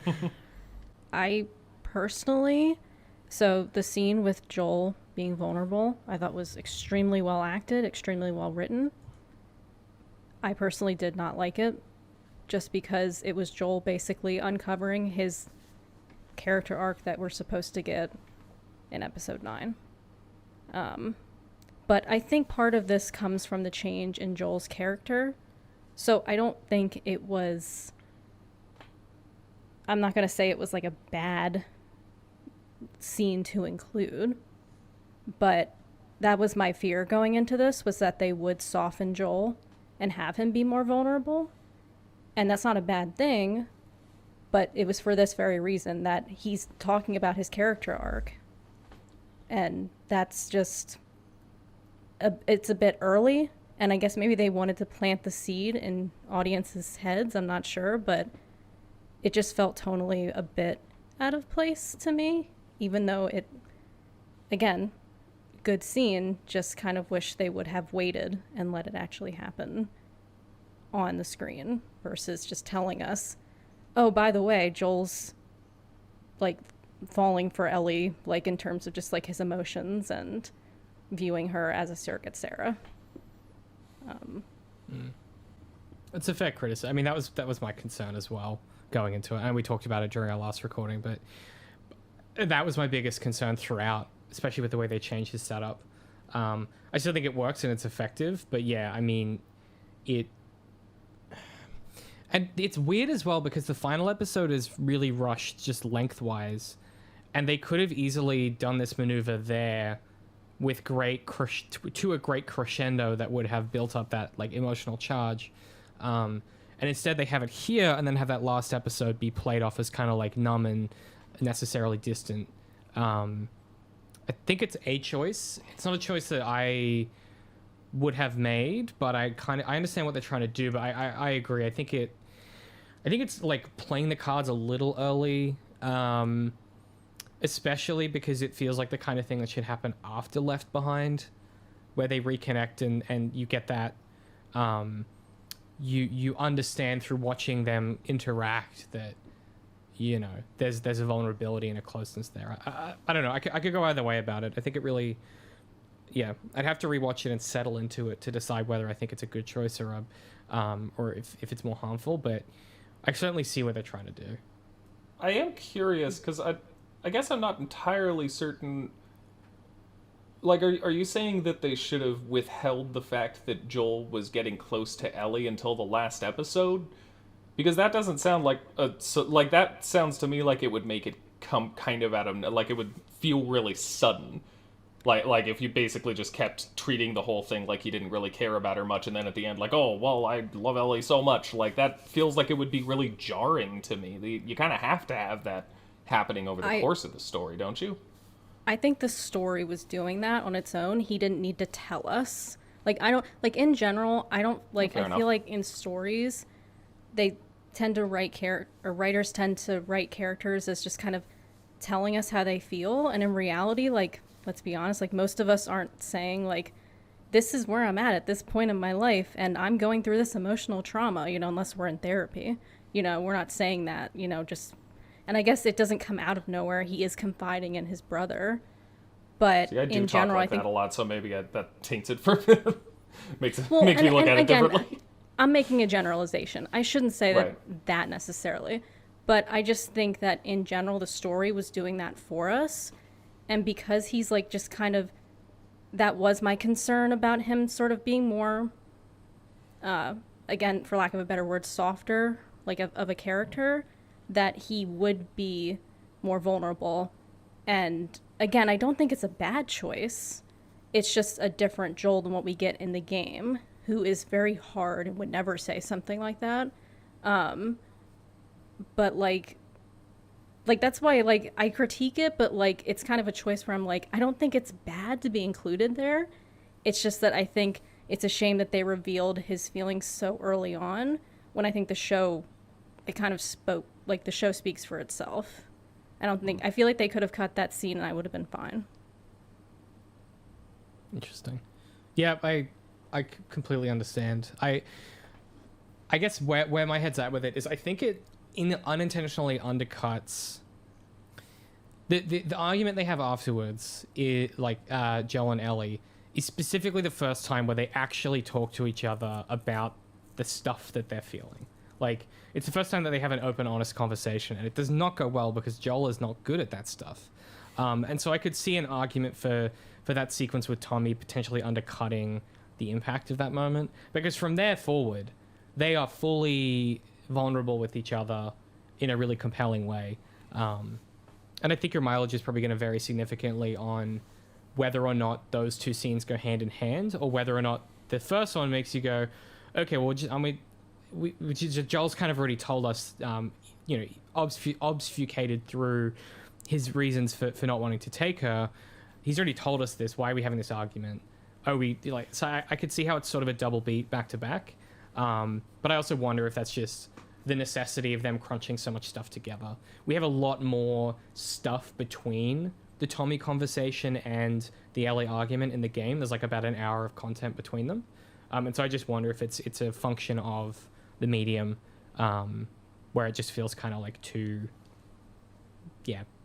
like a double beat of the same thing.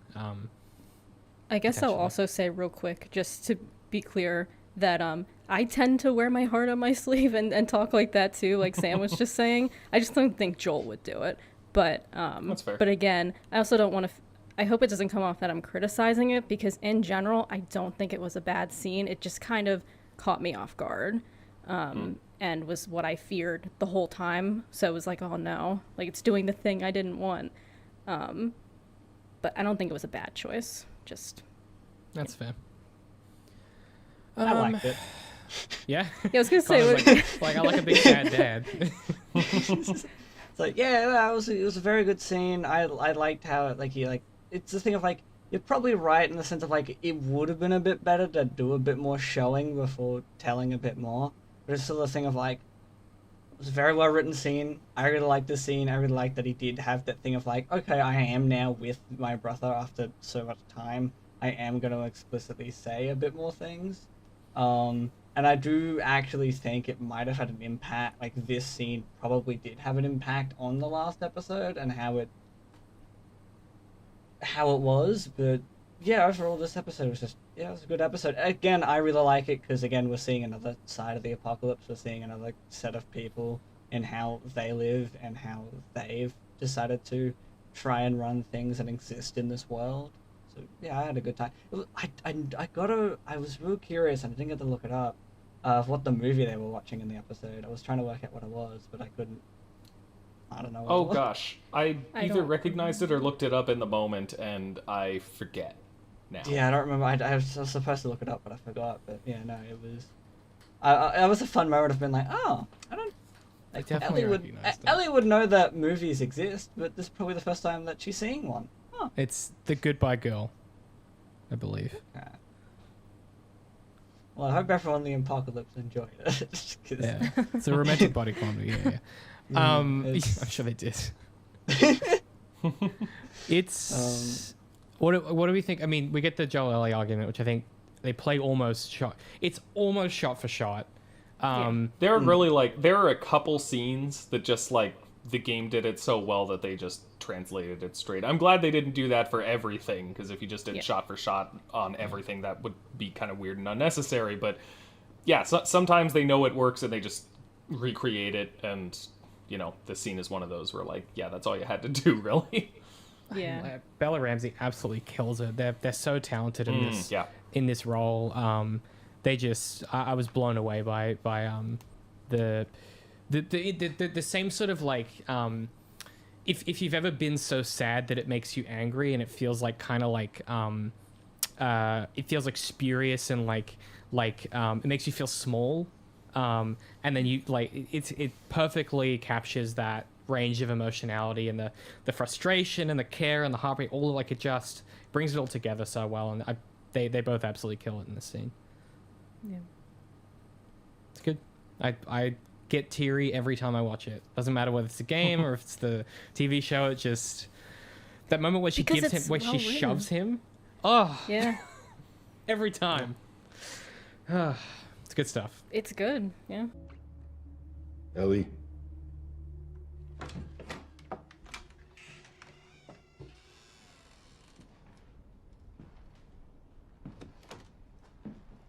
Is this really all they had to worry about?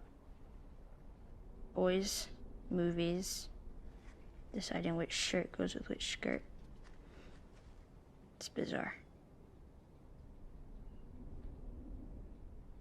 Listen, Why are you here? I came here to talk to you. No, why are you still here? If you're gonna ditch me, ditch me.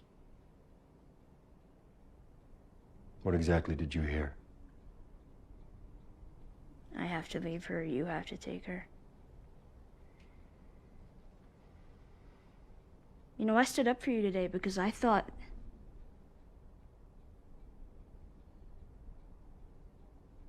I made this decision for your own good. You'll be way better off with Tommy. He knows the area better than I do. Do you give a shit about me or not? Of course I do. Then what are you so afraid of?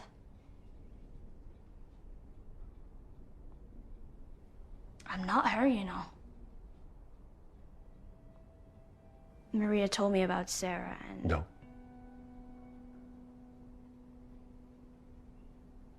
Don't say another word. I'm sorry about your daughter, Joel. But I have lost people too. You have no idea what loss is. Everybody I have cared for has either died or left me. Everybody fucking except for you! So don't tell me that I'd be safe with somebody else, because the truth is, I would just be more scared.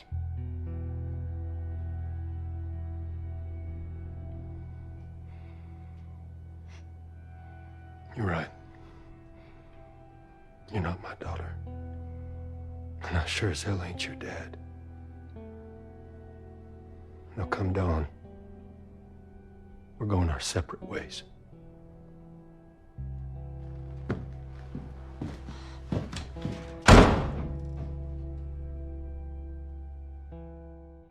Left Behind was directed by Lisa Johnson, and it was written by Neil Druckmann. Ellie and an injured Joel shelter in an abandoned house. As Joel approaches death, he urges Ellie to leave him. Ellie remembers her time in Fedra, which she attended with her best friend Riley. While Ellie causes trouble and fights with her peers, Riley decided to run away and has been missing for 3 weeks. Riley sneaks back into their dorm room to reveal she has joined the Fireflies. She takes Ellie to an abandoned mall where they explore a photo booth, an arcade, and a carousel. Riley tells Ellie the Fireflies have assigned her to a post in Atlanta, and this is her last night in town. Ellie is upset but convinces Riley to stay, and they kiss. An infected attacks the two, and Ellie kills it, but they are both bitten during the struggle. Tearfully, they decide to stay together and quote-unquote lose their minds, and wait for the infection to take hold. In the present, Ellie finds a sewing needle and stitches Joel's wound. So this is a DLC, right? This is just the DLC, pretty much blow for blow. Curious, Conor, did you have any instinct what this flashback was doing, where it was going? Or were you just along for the ride? I mean, that's one of the other things I was like, okay, yeah, so, like, going in, I was like, okay, I guess as soon as we hit this flashback, I was like, okay, so it's going to build up to a kiss. That's where we're heading with this one.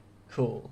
And it was very, like, there was a lot of, like, fun, cute moments I really liked, of just, like, the escalator was terrific. That was just a great scene of just being so, and again, really well acted, so genuinely excited to being like, they move. I can go up this. How good's this? And it was a really lovely scene. And then again, obviously, as soon as they introduce the infected, you're like, oh, and now every bit of this is just tension, of just waiting. And but yeah, going into it was like, I really liked where we cut off from the, because when it cut off, like when we flashed back after the flashback had ended this episode, my roommate was like, oh, that's where they're ending this. Okay, cool. And I'm like, no, this is perfect. We don't need any more. We can very clearly infer what will happen next and how tragic that is. I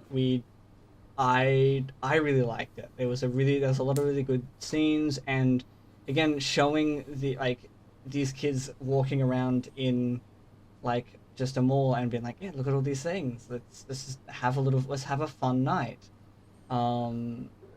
And obviously with like the looming tragedy that is about to happen, but like it was really good. I really liked it, and it really, like, it was another like fun episode of just going through and seeing these characters in a space, and also getting a bit of like an understanding of where Ellie like came from and how she started, kind of like where her mindset was before a lot of stuff went down. I thought it was really interesting. I really liked it. Yeah, it was good. I like that she's still just a sarcastic, just real upstart. Like, she's just, it's so cool that she's just sort of, very strong characterization already, in this flashback. I'm curious for y'all's feedback on this. So a friend of mine who watched this, who hasn't played the game, said that the second that the infected gets introduced, they were like, I struggled to focus on the episode because I was distracted waiting for it to show up. How do y'all feel about that? Did you have a similar experience? Not a going issue? Is it different because you know where it's going? I guess I'm curious. I personally didn't have that experience, but I know a few people I've talked to sort of mirrored something similar. Really? That's interesting, because for me, I think Conor used the word tension, and that's also how I'd describe it. It's just, you know that Chekhov's gun is going to fire at some point. You're not sure when. It makes you nervous, but I wouldn't describe that as distracted. That was, it was intentional, that something bad's going to happen, and you're just kind of waiting for the other shoe to drop. So I wouldn't say distracting. I was going to say tension is the perfect word. Yeah, exactly. Like, that's just what it's doing. So and also like at a point, especially when like they were like the reveal of like the bombs there, and it's like that actual like, and then when that devolves into a bit of like an argument, that's when you kind of forget not a lot because you know it's building up to it. It's kind of just like off to the side a bit more. Like now we're explicitly focusing on the characters.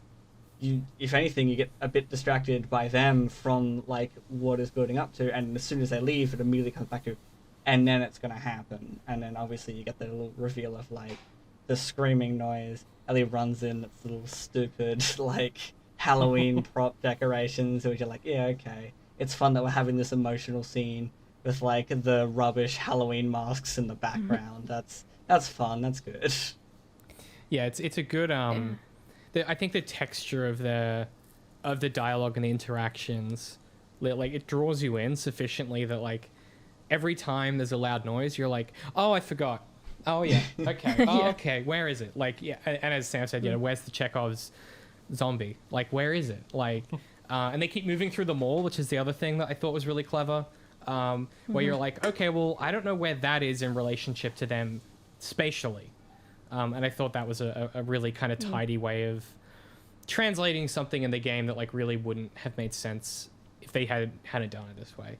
I could say there was a very funny zoom in that will have a good chuckle to, because obviously when it's like the building up to that, like you hear the noise and then the camera follows around, you're like, oh no, because you know like what clearly is like, okay, it's going to build up to like an infected or something. But then there was just like it was panning into like the shop like near where it is, and it's just slowly zooming in on like a doll, and it's like, imagine if that was the, like secret like extra thing of like, oh, you like, it was just because it held on it for just long enough that you're like, is the doll gonna be the issue? That like obviously not, but like, oh, that's a very funny like separate thing of like, that wasn't what I was expecting at all. Is this a plot, a load bearing doll? Yeah, like it's a haunted doll show now. Yeah. Chucky comes out. The knife, I just thought of something real quick in terms of like people who are just experiencing this and people who played the game. People who played the game wouldn't have seen this until after they finished it, since it's DLC. So they know. I mean, we knew what happened with Ellie, that, you know, that Riley died and that they both got bit. So I think that's interesting from a show perspective, just not knowing what's coming at all. Like when you play the game, like most likely you would have finished the Last of Us campaign. You know what's coming. And this, I mean, you kind of knew, but not really, like not like, you know, like when you're playing through the game.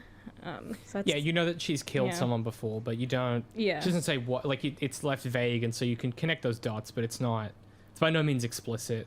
Like for me going in, and I'm not the cleverest sometimes with like watching some media, but like, oh, and in my room, like, really? And I'm like, well, yeah, I wasn't thinking about that too hard. But like going in, my main take back was like, okay, this scene is like, why we're here is to show like the dynamic between these two characters, and then I can like, again, me was like, oh, because we're gonna get that kiss, we're gonna get like that thing, and then also with the Firefly like Fedra stuff of like adding more into that and like the dichotomy of that. But then I think it was maybe like after like the second shop, I was like, oh yeah, this is probably also going to show how Ellie was bit.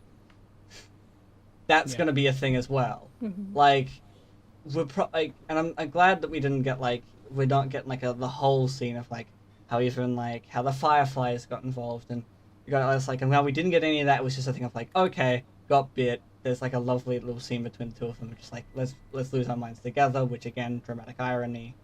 But yeah, it was a thing going in. Like I didn't know everything going into the flashback. I was just like, okay, we're gonna show like a dynamic between these two characters. Okay, we're gonna add more of between like your Fedra and Fireflies, and like that dichotomy of like especially like 14, 15, like at that age, and seeing both those sides and like them kind of like going at each other being like, well, your side's not good, well, your side's not good either. And both being like, you don't understand what your side's doing. Which was a really fun and interesting way to like show all that. But yeah, going in and like that second, like the second shop or the second like big thing, and be like, oh yeah, this is going to show probably the Ellie getting bitten to how we get to like that wasn't a first thing that popped into my mind, but assumably a lot of people would kind of figure, be like, okay, this is a flashback of Ellie's past, we're probably going to get that. Right. And it's, I mean, most critically, you know, thematically, it's her reflecting on the last time she lost someone this important, as she's wondering whether she's going to be able to save Joel. And this is the last person she had, like Joel, where she felt like, you know, she felt safe, or like she had that person in her life. And there's obviously, you know, you get that parallel where she starts to stitch his wound, which is some really grisly shit.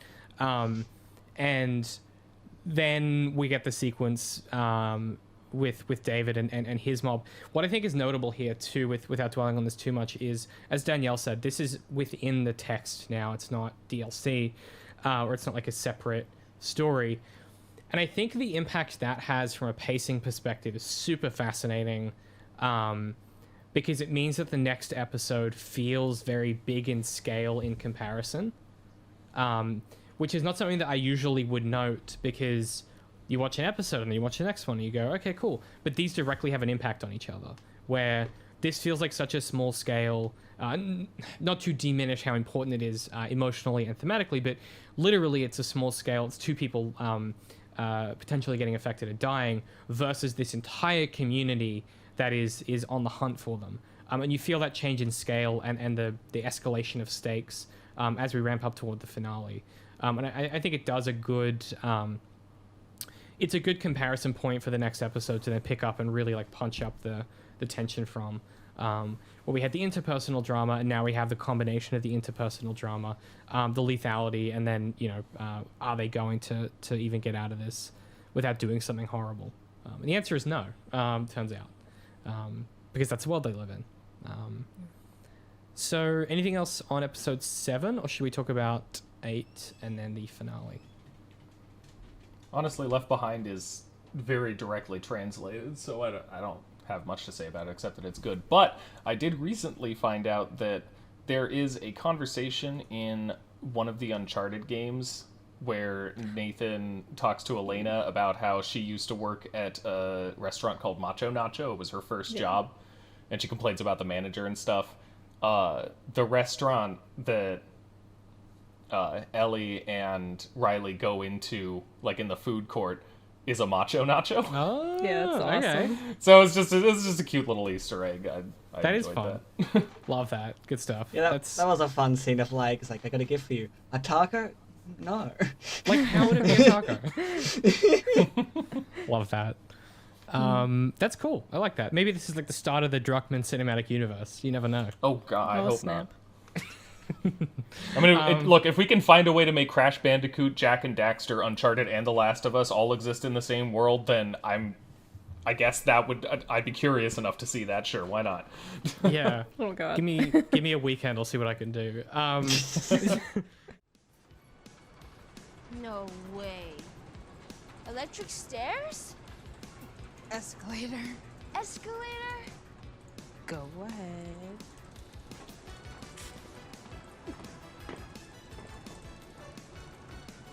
No way.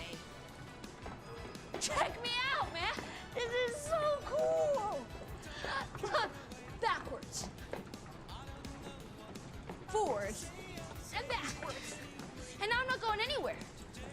I'm not moving. So this is the first wonder, right?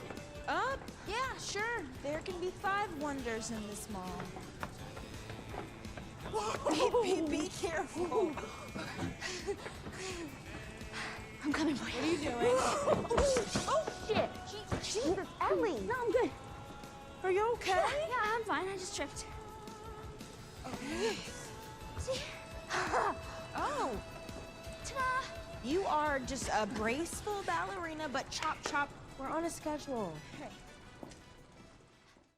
Okay, so episode 8, When We Are in Need.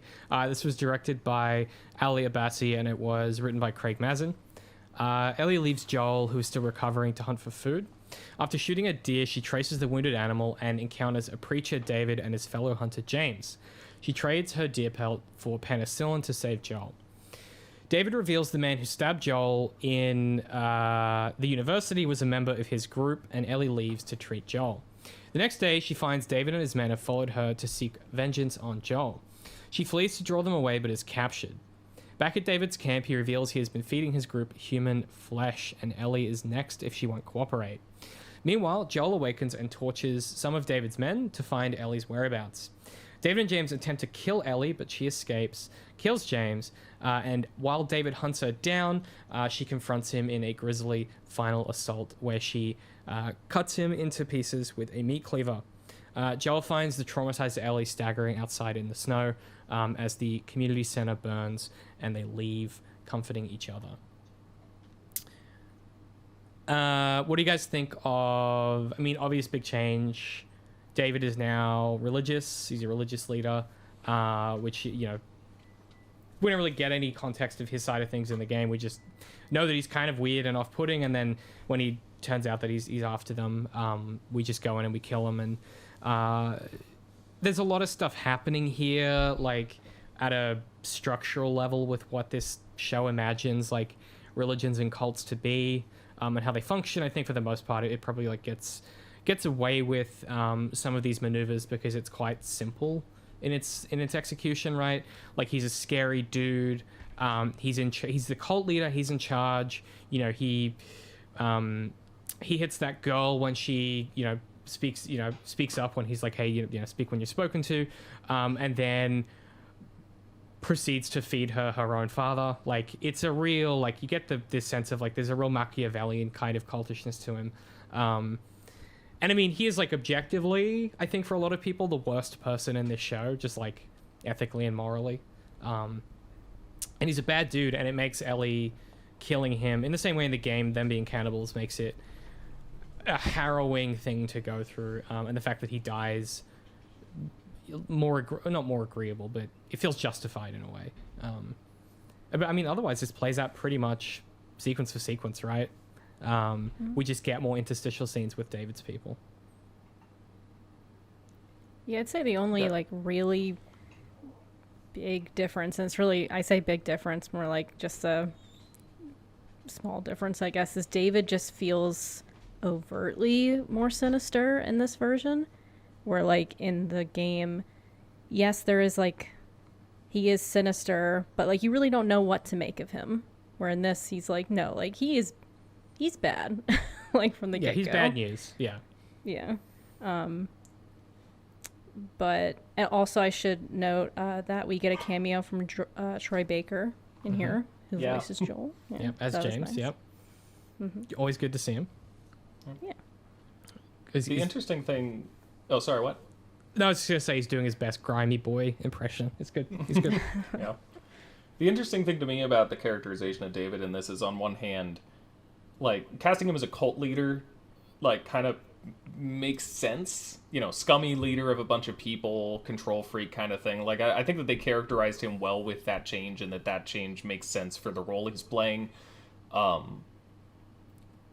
thing that I find interesting is that he is at once more explicitly evil, and they even make the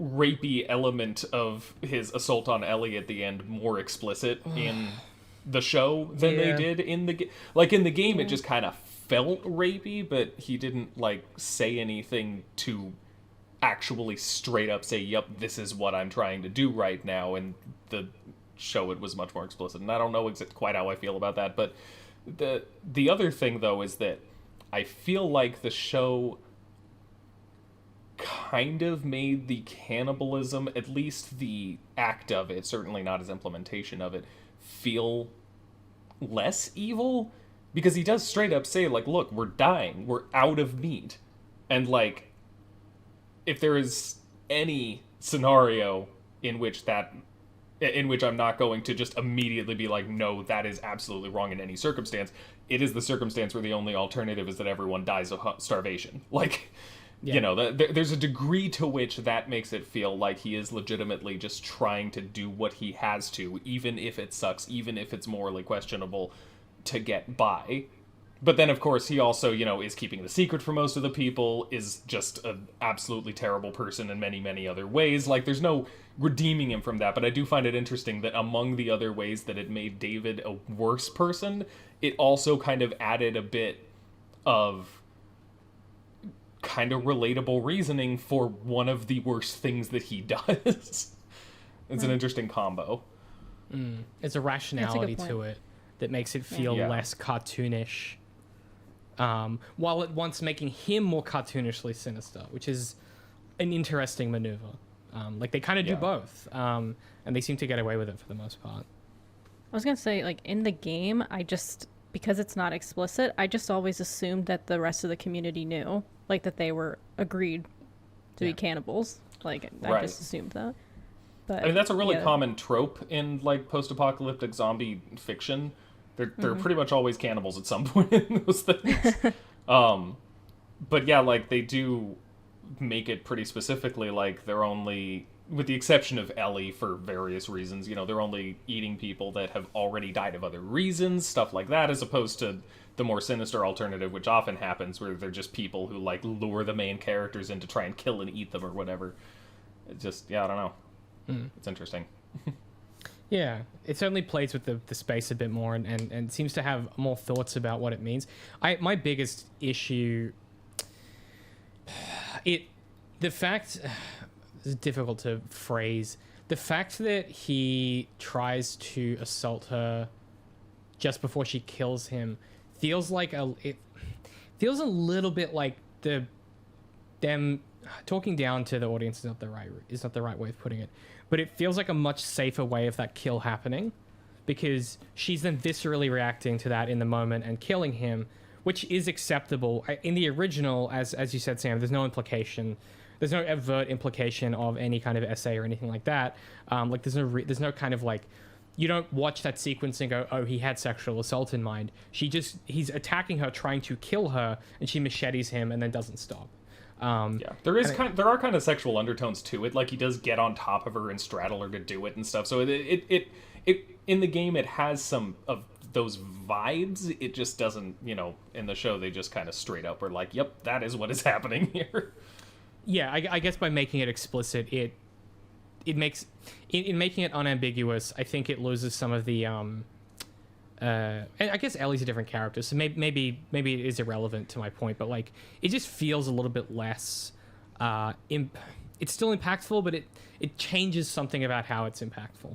And I'm not quite sure what that is or how to pass it out, but I just noted that I felt different about it, and not in a bad way, just in a way I went, okay, well, this means something different for Ellie now.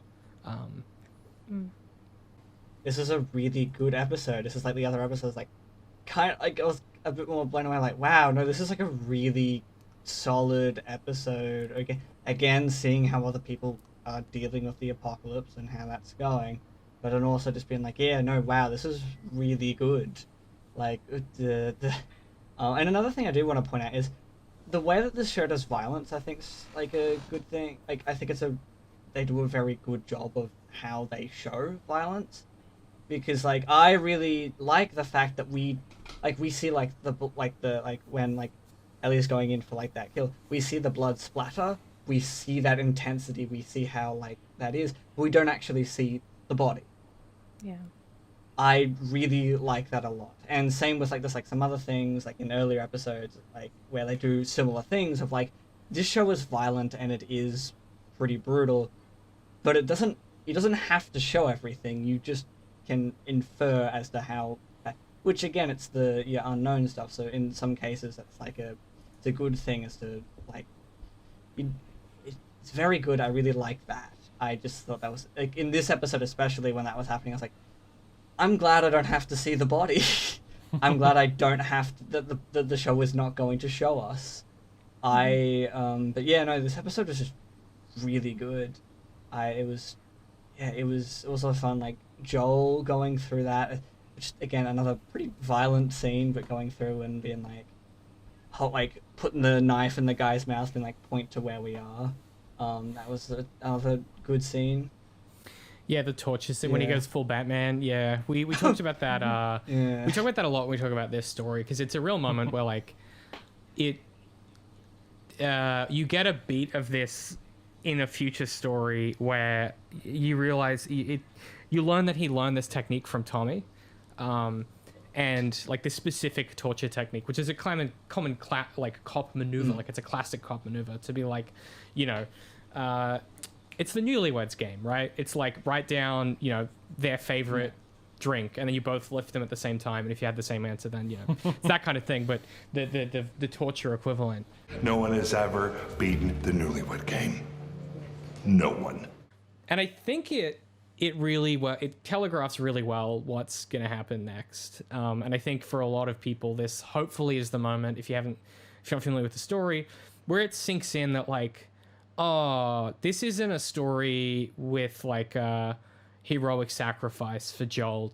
Like, that's not where this is going. This is going somewhere different.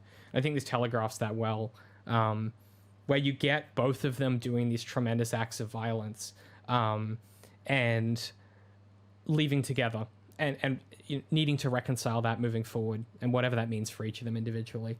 Yeah, it's a really good episode of TV. It's a very like again like that moment's like okay, cool, like Joel can help rescue Ellie, but like, oh no. Like, yeah, really sitting there being like, oh, this is, oh no. We haven't talked a lot about it because I feel like it's an overarching thing as opposed to episode, but I really feel, and I expected this to happen, I really feel like they came at this show similarly to as they did with the second game, knowing that there were a lot of people who the ending of the game flew over their heads, and they just defend Joel with a passion what he does at the end. And so they went into this knowing, okay, well, we need to foreshadow it, we need to be clear about Joel's character, we need to, and you know, we'll see when we talk about the last episode also, like the way that they portray that whole thing, like it really feels like they're trying to be a lot more explicit about the fact that Joel is not a good person, and just because he makes a decision at the end does not mean it is the morally correct decision. Because, man, I still get people... My Last of Us video is like 8 years old now or something, and I still get people now and again commenting, being like, well, Joel did nothing wrong. And I'm like, come on, okay. It's such a fascinating exercise in, like, media literacy, I think. It's not explicit in the game, but it's pretty fucking near explicit. Like, it's not until the second story where someone says, hey, that's fucked up, you can't tell anyone about that a lot of people went, oh, maybe thing bad. But also, I get it, you're playing as this character for 10 hours, you develop this relationship, it's very easy to be uncritical, but I completely agree with you. I think this is telegraphing, and it's providing a point of comparison. What Ellie does is self-defense, what Joel does is like fucking barbaric. Like, there are other ways to and he even says, you didn't need to do that, and Joel's like, it's fine, I believed him, and then kills. Like, it makes it much more obviously that's almost beat for beat in the game, but I think it's similar to the game, but I think made more explicit here. You feel that point of comparison and go, okay, so Joel is willing to do this at the drop of a hat, because he's so scared of losing Ellie, and then Ellie is purely acting in self-defense here, and trying to get back to Joel. And those points of comparison are obviously what lead us into the crescendo of the story. Which, and I think the way that the game plays with perspective and the way that the player identifies with the character that they're playing as is a very intentional thing that also the media literacy thing comes into it too, because frankly video games were a relatively new medium then compared to how they are now in terms of this kind of storytelling. It's not too surprising that playing with that element that most gamers take for granted, that most games take for granted, wasn't caught by everyone. But like, for even people to talk about The Last of Us Part 2 saying like, oh, they ruined it by being all like, oh, Joel bad, and I'm like, yeah, no, you just missed the point in the first place. Like, and I think that that's easier in this case in any way, because people are watching a character instead of playing that character, and they won't feel the need to defend themselves for something that character did, and they don't need to process those feelings because they're just thinking about Joel, they're not directly connected to the actions that he does. So it's easier anyway, but you can tell that they went into it knowing that, like, we need to make sure this is clear. Yeah. I was going to say, too, like, Joel in the game is very much, at least from my perspective, like when I first played, I remember like I'd played all the Uncharted games, and I kind of thought like Joel just looks like Nathan Drake but with a beard. Like obviously that's not true, but that was my perspective when I first started playing. And I think what's interesting about it is that Joel very much comes off as like a typical video game protagonist, and you know, you're doing the thing, you're shooting the bad guys, but there's that added layer of it where you have to like think about the choices that you've made throughout the game, especially once you get to the end. And clearly, like in a TV show, obviously they can't really replicate that since you're, like you said, Sam, you're not playing as Joel.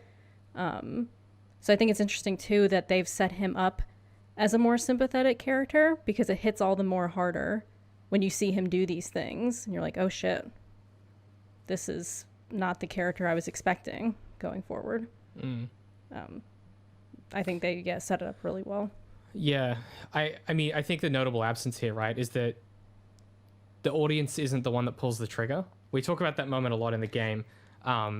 As for your reference, Conor, the game at the very end, when you bust into the surgery room, which we'll talk about in a second, they make you have to kill the doctor. They make you do it. If you don't do anything, the game doesn't progress. You have, like, it's one of those things of like, autolically, unless you shut down the game and don't continue playing, you have to participate in that decision.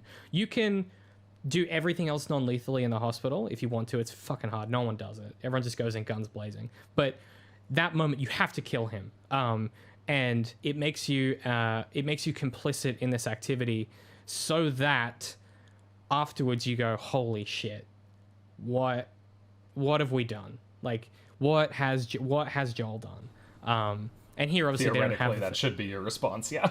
Yeah, you should be. That whole walk back, and he's just talking about stuff, and you're like, dude, I'm just still stuck on like, you're in Ellie's headspace, is what they're hoping there. And that's where Ellie becomes your point of view character moving forward, is That's that true. moment, because you're suddenly in her head being like, why is he saying, like, still trying to deal with all this, and he's just acting like everything's normal.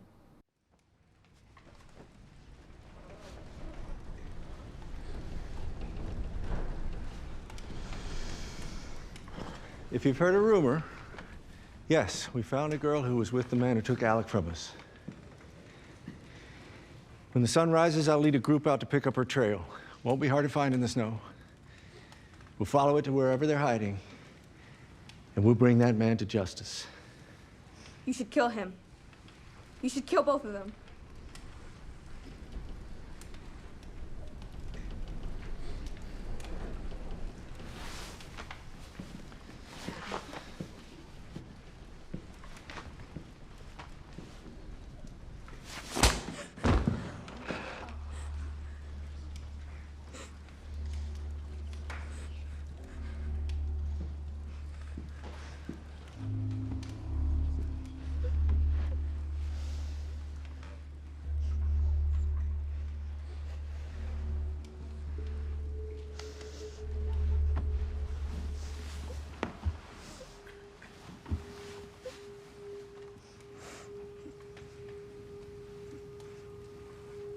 I know you think you don't have a father anymore. But the truth is, Hannah, you will always have a father. And you will show him respect when he's speaking. Episode 9, Look for the Light, directed by Ali Abbasi, written by Craig Mazin and Neil Druckmann. I forgot. This is, yeah, okay. In a flashback, Ellie's mother, Anna, is bitten and infected as she gives birth to Ellie. She's found by Marlene, who agrees to take Ellie and then kills Anna. In the present day, Joel tells Ellie that he failed to complete suicide after Sarah's death. Firefly soldiers capture Ellie and knock Joel out. He awakens in a hospital where Marlene explains that doctors are prepping Ellie for surgery in the hopes of developing a cure. And Joel protests when he realizes that the procedure will kill her because the cordyceps have grown with her since her birth. Marlene orders Joel to be taken away, but as they do, he begins to kill Firefly soldiers and pushes his way toward Ellie's surgeon.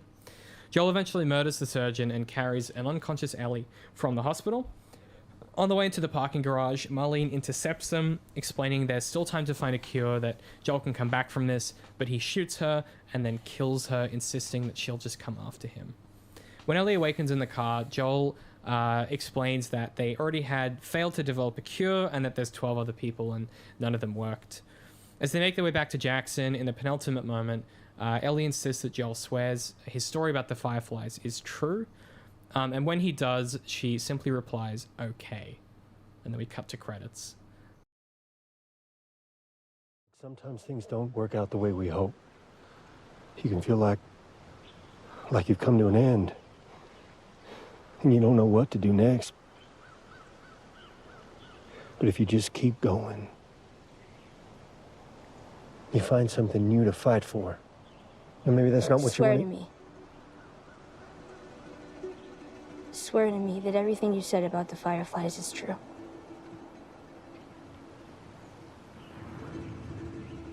I swear.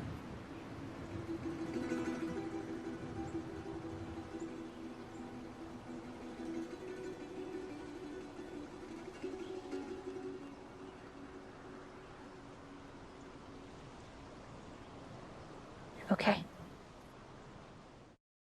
Another example of a scene that they didn't touch, and that's Frame for good. frame. I cannot imagine ending it any other way. Like, Same. yeah. The music sting kicks in at the same point. Like, it's an identical Yep. scene. Yeah. Imagine being this good at acting, by the way. Like, I was thinking about this as I was watching it. I was like, imagine being like Ella Ramsey or Pedro Pascal and just being this good at your job. Like, this whole episode, it's absolutely phenomenal. And that last sequence is as haunting as it's ever been. Truly, just... Conor, what did you think about... Okay, actually, before we get into the murdery stuff, I talked about this at the start. We, for some reason... So, in the flashback, Anna, who's played by Ashley Johnson, Ellie's original voice actor, love to see it, is bitten as she's giving birth, and this is presumably what makes Ellie immune, somehow. I simply would have cut this from my television show. I think it... I don't understand why it's here.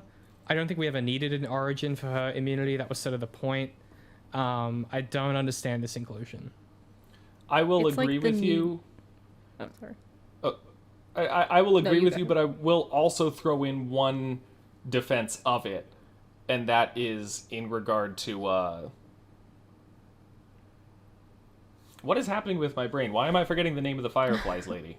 Marlene. Oh, Marlene. Marlene, yes. I don't know what happened there.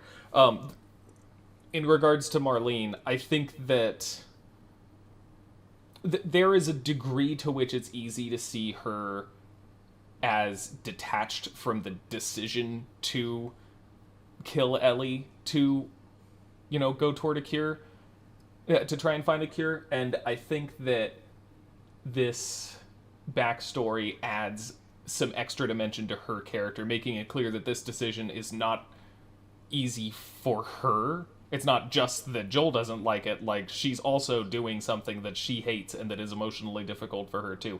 And I think that adds some dimension to her character in this scenario. So, I appreciate having that, but I do agree that, like, this is definitely one of those, like, I didn't need the sci-fi explanation for this. Like, I don't think it adds anything. I think it's extraneous. Yeah. So, yeah. Yeah, because that was very effective when she shot Ellie's mother, whose name I'm blanking on Anna. at the moment. Anna, yeah. Like, that was very effective. But everything else... I feel like sometimes, like, TV or any medium for that matter, like, feels that explaining things just makes it better. And that's just not always true. We could have been fine without an explanation. We could have done without that scene, though I will say, like Sam just pointed out, I do like the stuff with Marlene at the end of it. Yeah, the way she psychs herself up and has to just walk in and do it, really affecting. I think it's very funny that, like, Ellie's voice act, like, again for the game, like, Ellie's voice actor gave birth to Ellie, but the voice actor for Joel gets killed by Joel. I think that's just a little like thing I don't know if Oh. they intended, but I think that's Interesting. kind of really That funny. is interesting. Yeah.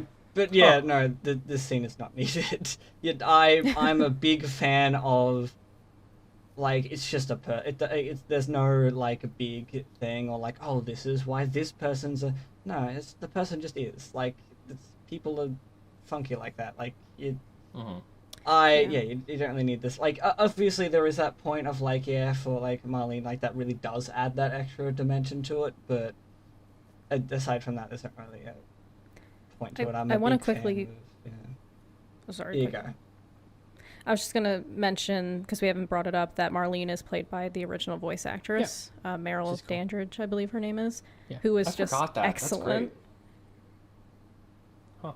Yeah. Yeah, that makes me very happy. That's fantastic. It is. She has a real physicality to her in the way that she is in the show that I think really. I think in the remake at least, we definitely like you can see that in the way that they were able to translate that original performance capture.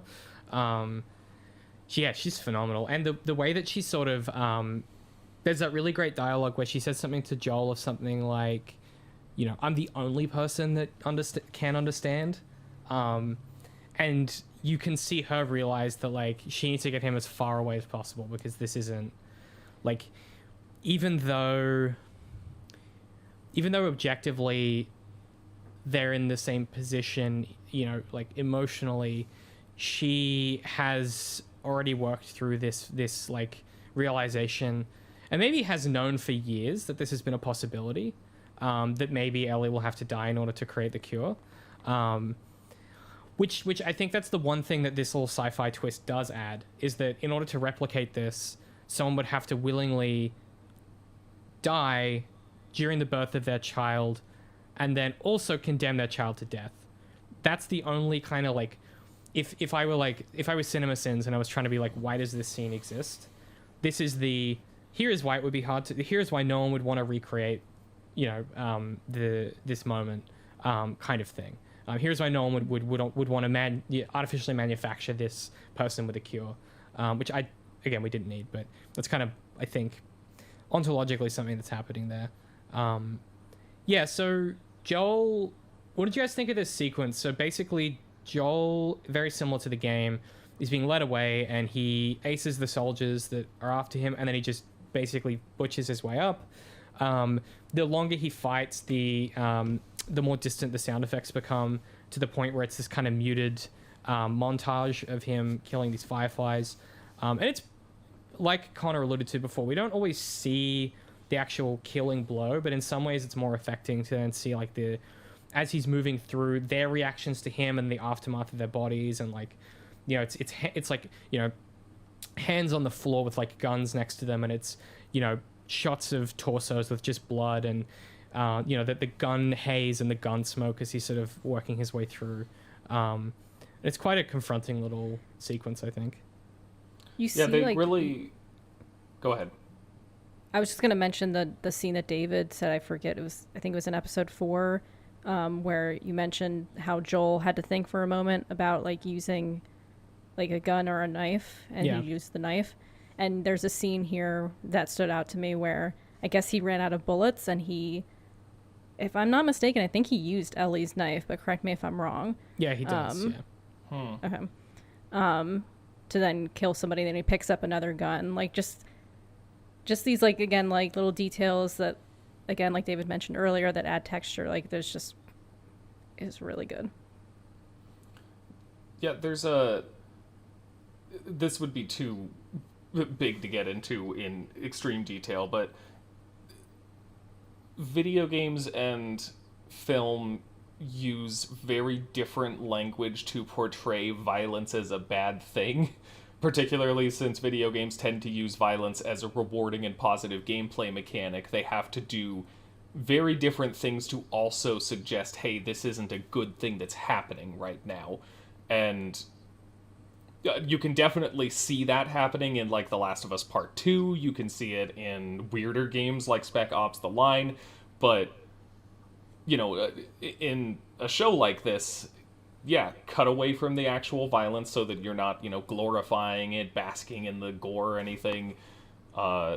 Put the sad music behind it, make it a montage that feels distant and unsettling, and, like, they knew how to do it in a way that I think much more clearly communicates that this sucks than the gameplay sequence in the game necessarily does. You're kind of just expected to understand in the game that this isn't really a good thing that's happening, whereas the show more clearly tells you that.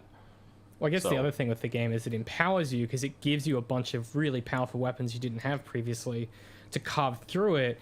And so there are some people who would be like, oh, I'm on God mode right now. Instead of being like, oh, God, what am I doing? Like, you're right. I think necessarily through the medium, they have to make a different decision here.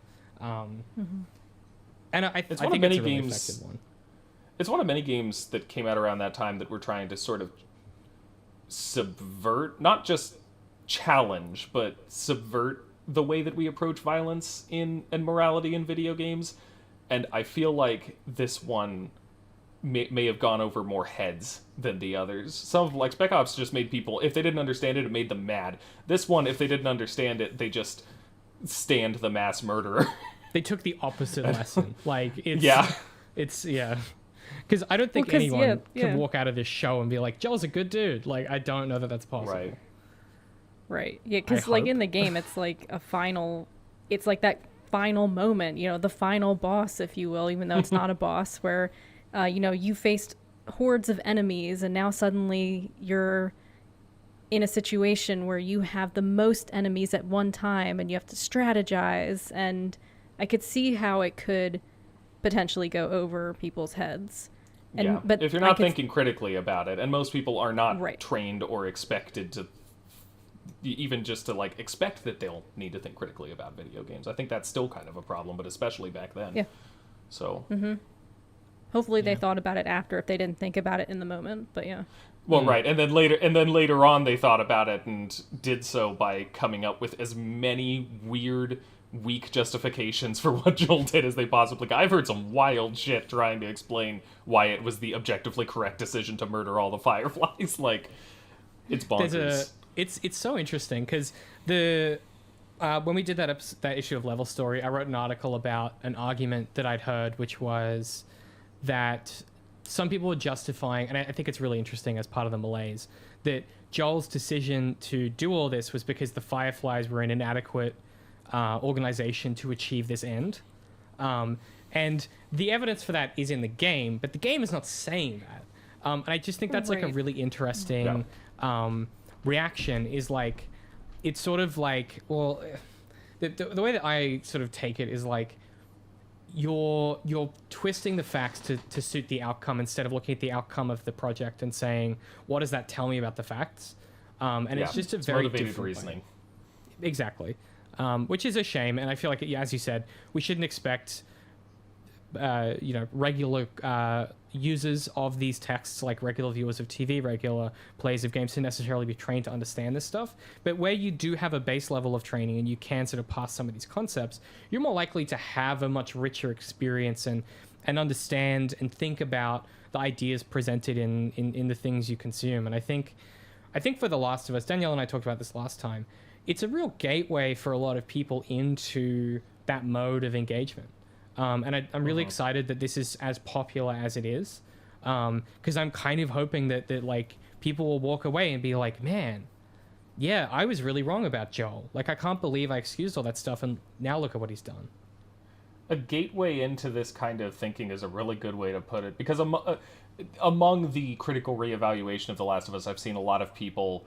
I've seen a lot of backlash to the idea that The Last of Us is the greatest video game story ever told, which, like, I agree, it's not, but I also, that a lot of people go too far the opposite way, right? This game, it was just shit, it was linear, it was basically a movie or whatever, and like, no, like, it has a lot of meat to dig into in a way that is accessible yet still challenging to your average person. I don't think that it is less valuable for that than a game that you have to like understand interactive game design theory to fully parse. Like there's something valuable there, even if it is not the most complex example of storytelling through video game design or whatever. Like that's still a good thing. Like that's ironic given the second game. And that, like, unless you have a degree, it's really hard to be like, what is this even about? So I think there's something really interesting there about that. The fact that it is that case, and the fact that it maintains that. The previous episode, the David episode, a lot of people that I've been talking to about it were like, man, that really made me think about like whether or not like what he was doing. Like, obviously he's a bad dude, but was eating people wrong, and like if he told his followers, would they still do it? And like, is that better or worse? And you know, I think hopefully it's one of these TV shows that will elicit that level of emotion from people, and therefore that level of introspection. Well, we can only ever hope that, I guess, but it's the fact that the ending sequence is exactly the same as the game as well, I think is really telling here. To the point where like Joel walks in, immediately shoots the surgeon. I didn't realize this till last time when Danielle told me, but I didn't realize you could stab him. Like, there's a way that you can use it. But I always just shot him. I didn't realize that was an option. I wanted to try and not do that when I first played the game. So I was like, do I have other options? And then I get up to him and it's like, oh, a prompt, cool. And then I stabbed him in the neck. So wasn't quite what I was hoping for, but you know, it's again though, just really like nails home the like, you're controlling Joel, but Joel is doing what Joel wants to do right now, and you have to act it out. Yeah, you're along for the ride. It's very fun because my roommate, because they again played the game, had the opposite thing of didn't realize you could shoot him. Oh, because of like just interesting. would had to like just ended up with like the like again going up and being like, okay, I have to do the prompt. But then I was watching someone else play who just walked in and went shot him immediately, and was like, you could do that. Yeah, makes sense. Yeah. It's a cool little like thought out sequence. I think especially given where the story ends up going, you kind of go, I get why they do it, but also I get how they recontextualize it, I should say, because one of the things that is really important to understand about this story is that it was one and done. You can tell, just candidly, you can tell that from the type of story it is. They've done enough work here, maybe, to set up what they're going to do next, but you know, it is a big single shot, one big idea, one big execution that you walk away and you just think about for like, turns out a decade, honestly. Yeah.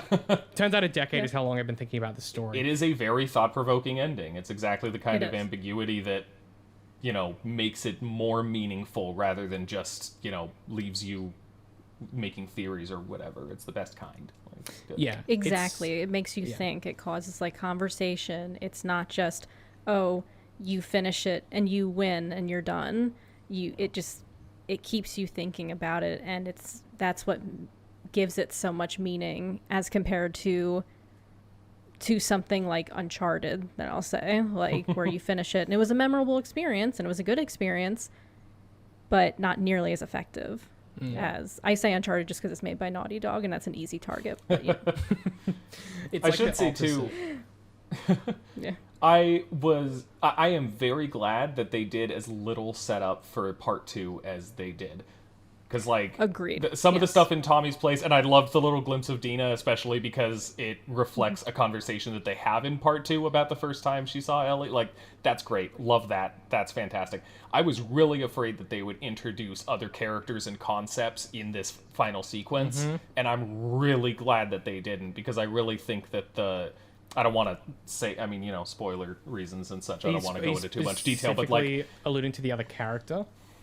Well, right, yeah. Like, they could have included backstory for elements of 2 in this episode, and they didn't, and I think it's much better for it, and that Season 2 will be much better for it, because that much of the point of Part 2 is gaining that context as you go after you've already decided how you feel about it. So I didn't even consider that. Thank God they didn't. Oh, yeah, no, I was really afraid that they would, like, because I can see the logic for it if you don't think about it too deeply, but it would really handicap what Part 2 is trying to do, I think. So I'm glad they did.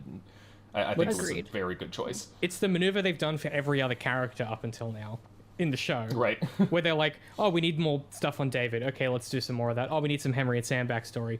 It hadn't even occurred to me, but yeah, that could have been a real... Yeah, that would've been messy. it'd be like a sequel hook, and no. Oh, God. The So cuts I'm and credits glad. and then the post-credit sequence, Yeah, it just I Oh, can't see a God. situation in which that would have been good for this or season 2. So I'm glad. That was a good choice. Yeah, no, to absolutely. Not do that. Yeah. Lots of restraint here, I think, is my general takeaway Yeah. from this final episode. Yeah. I Okay, wonder, well- like, Connor, I'm interested to hear what you have to say about Yeah. the episode, not, like, playing the Sorry, game. yeah, we've been going off about the game for so long. No, it was very fun sitting there feeling like a listener, being like, I have no idea what you're talking about. It's like some like vague like stepping around like, well, there's something here, and I'm like, no idea. But it was really interesting to actually learn what because like it was really interesting to learn what the big decision was. Because all I knew is that Joel made a big decision, and it is a very like a decision that you're supposed to be like, oh, yeah, this is who this character is. So it was very fun to be like, okay, that's what this decision is. Because prior to, I was like, the way that people seem to react around it feels very like it's a massive loss of life. Like I was going into a room with like the vibe I'm getting from like how I've picked up like the idea of this big decision is like that Joel like released a nuke, pretty much.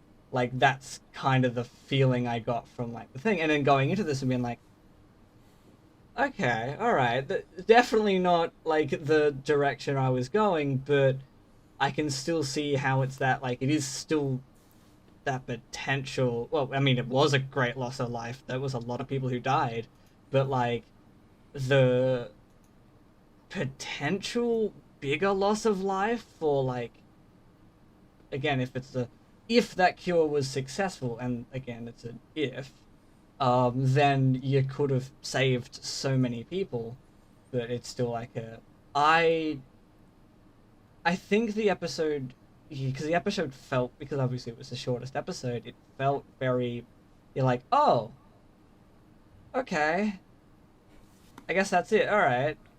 Like, good ending. Like, again, that scene at the very end is really good, and great acting. It was like, okay, I'm curious to see where this goes. I am genuinely intrigued to see what a season 2 will have on offer. I know that the second game hasn't received a lot of mixed things in a lot of different areas, but it's a thing of like, I want to see how we continue from here. See, that's so interesting. I think that's a testament to what the show is trying to do, because when you first play that original game, that's the last thing you want to know, because you've just done this terrible thing. Oh yeah, I think like it's really interesting.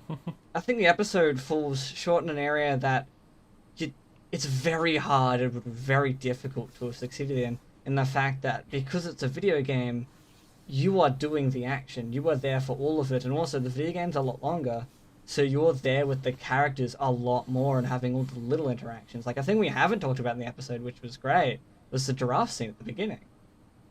Yeah. That was genuinely really good, because it was a little moment, which I love the little moments of just two characters being like, yeah, this is like, we're just having a little moment together in like an environment and just having a conversation and just experiencing life, which again is a great opening to the episode versus your, like, aside from the opening, the actual opening, but like a good opening to where these characters are versus the end of the episode, in which, you know, it's just sitting there being like, yeah, that was a lot to take in, but I feel like if you're playing it, you're going to be sitting there in a lot more like silence of just absorbing all that in, versus you're sitting there like, yeah, that was a tough decision to have made, and yeah, alright, cool, I guess, because obviously, like you were saying, the first game ends and that's it, because that's all it was originally intended to be, and good, it's a really good ending to have it stop. But as we know, there is going to be, and I saw something somewhere talking about like they're not gonna turn like the second game into one season. They're at least doing 2. That makes sense. Which is like fair Yeah, I've enough. heard that. But it's I a think thing 2 of like, seasons is going to be a good format for that, actually. So yeah. yeah, it's this thing of like because we know there's more coming. I am curious as to see where are we gonna pick up with these characters. At what point? We know that we know where these 2 characters sit right now, and I want to see how much of a time jump are we going to make with this one. How far are we're going to go? Who knows if it's going to be good or not? Assumably, it's going to be at least pretty alright, given this season was pretty good, but again, who knows? But it was a really interesting thing, because I walked away from it, but it's not going to be like the episode I'm going to remember, like, by the end of the year. The episodes I'm going to remember is like the Bill and Frank episode and the David episode with like Ellie. Those are the 2 episodes that I feel are going to stick with me. Whereas, but I feel like it should be the last episode that should be sticking with me a bit more than it is. But yeah, that's just kind of how I'm sitting with it, being like, last episode, like, it definitely makes me want to go, and I mean, I am going to play the game a lot more sooner than I was originally going to. I mean, I do own it, but it was the thing of like, I've got plenty of other games to play. I've got so many games still in a plastic little seal that I said I'd get to. Some of them, and you know what, it'd be a nice thing to be like, you know what, I'll play The Last of Us because Kingdom Hearts scares me. So I'm going to go to that one instead, you know? Kingdom Hearts is a game that a lot of people around me are like, you should play this. And I'm like, I mean, it does seem good, and I did accidentally buy 6 of the games instead of the first 2. Danielle gets stitched up again. I mean, look, I love Kingdom Hearts, but definitely play The Last of Us before that, and then go to Kingdom Hearts. Yeah, I do think that... Oh, sorry. If you no, you go. The discussion around the pacing of the idea that the last episode was rushed is really interesting to me, because like it's pretty 1-to-1, not 100%, but very, because a lot of this stuff is the most important and good stuff in the game, so they just translated a lot of it directly. I really feel like the reason it feels rushed is, one, because it kind of felt like that in the game. Like, if anything, you know, in the show, like, the Fireflies just show up and, like, take him in or whatever. In the game, you're literally just, like, wandering around in the general area where the hospital might be, and then you get, like, sucked into a bunch of water and they get knocked out and then wake up. And, like, it still feels very like, oh, okay, so I guess now we're just here. All right, sure. But that plus this being an episode that begins right before that and then moves straight into it, I think increased the feeling of like, oh, it feels like we skipped over some stuff, even though it gives all of the same events and such in more or less the same way. So yeah. It's interesting because I feel like the only actual narrative flaws that make it feel rushed were in the game also, and then just maybe the format didn't help. Yeah, so it's just been interesting to see that talking point. Yeah. Well, to your point also, like, I mean, just how the game's structured is just inherently different because it's split into the 4 sections based on the season that you're in. And summer is the longest, and then they just keep getting shorter. So it feels like there should be more, but there isn't. So I see what you're saying. Like, and I didn't think about it in that way. But, because, yeah, it is pretty 1-to-1. And, like, what the show's been doing, it pretty much cuts out all the combat stuff. Yeah, I mean, I guess the idea in the game is like, the reason that's sudden is that you're supposed to be as unprepared as Joel is for this news. Like, you don't get you don't get to process it at all. It's like, hey, she's gonna die, you're getting kicked out. And also that they didn't get Ellie's consent for that. Correct. Too, right. Which is pretty much the only thing they actually did wrong in this situation. So yeah, exactly. And like, I remember the first time I played the game, as he's leaving, I'm like, wait, like, what are we doing? We're just gonna walk away? And then he turns on them, and I'm like, no, this wasn't what I wanted. And it's that moment of like, you know, I think they managed that maneuver really well originally, but I think that sense of being rushed, it's one of those things of like, it's kind of like how a lot of people didn't. A lot of people can appreciate the ending of Firewatch without necessarily liking it. I think it's your mileage is going to vary based on your taste in media in general, and how willing you are to be here for experiencing some level of discomfort is not the right word, but feeling like it's rushed isn't a great feeling. So you have to be willing to be here for that to work for you. Otherwise, you're just going to feel that it's rushed instead of being like, oh, I get it. Like I'm there with him. If that makes sense. Mm-hmm. Makes you feel, It does. Cool. Look, any closing thoughts? I'm sure we could talk about the difference in translation of mediums for literally hours, but any closing thoughts? I'll get Conor's guesses on what a season 2 could look like in a second, but Danielle, Sam, any closing thoughts from you guys? And then we'll do pluggables at the end. I'm just really glad this exists and turned out as well as it did. I seem to be in a minority on this, but as I said, I have been waiting for a good non-anime, nothing against anime, there are some incredible anime based on games, but a good sort of, I guess, like mass appeal Western adaptation of a video game that actually adapts the damn game instead of just making its own shit up. And there are so many people who seem to think that's a bad idea, like who say, oh, I'd rather they just made up their own story in the setting or whatever, and I'm sitting here like, no, games are like...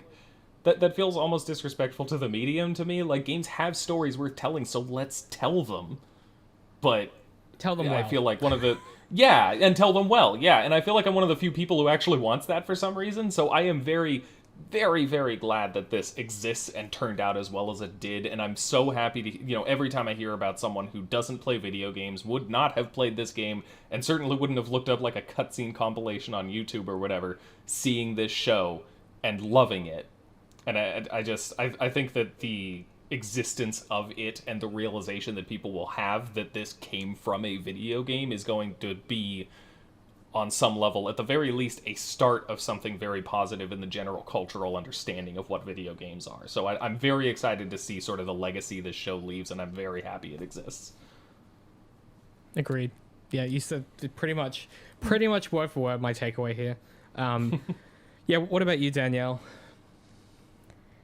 I mean, yeah, agreed as well. And to echo Sam's sentiments, just that in general, like, I'm just very happy that this turned out as well as it did. Because I went in, and again, I've said this multiple times, but I went in feeling pretty defensive because I do love the game so much and was very, concerned about adaptation choices and stuff. And now to have seen the whole thing, I feel like I can breathe a sigh of relief because they did such an excellent job and put a lot of care into this adaptation, and I'm excited to see what they do with part 2. And just, it makes me excited for the potential. Like, I hope that Hollywood sees this and realizes, like, oh, hey, like, video games, like, are good. Like, we can tell their stories, and hopefully this becomes a trend that continues, which would be awesome. Yeah, games are good, actually. Turns out. Games are good. Who would have thunk? Did you know? Did you know? So somewhere there's a compilation of us doing that. I don't know where it is, but someone's making that montage of David and Danielle doing that across like 7 years of recording. Did you know? Conor, from your perspective, any last thoughts and anything that you're hoping for, or hoping to see, or things you're interested to see from the show moving forward? I kind of want to go. Like, I'm like with the new season, I'm going in with like no knowledge of the second game.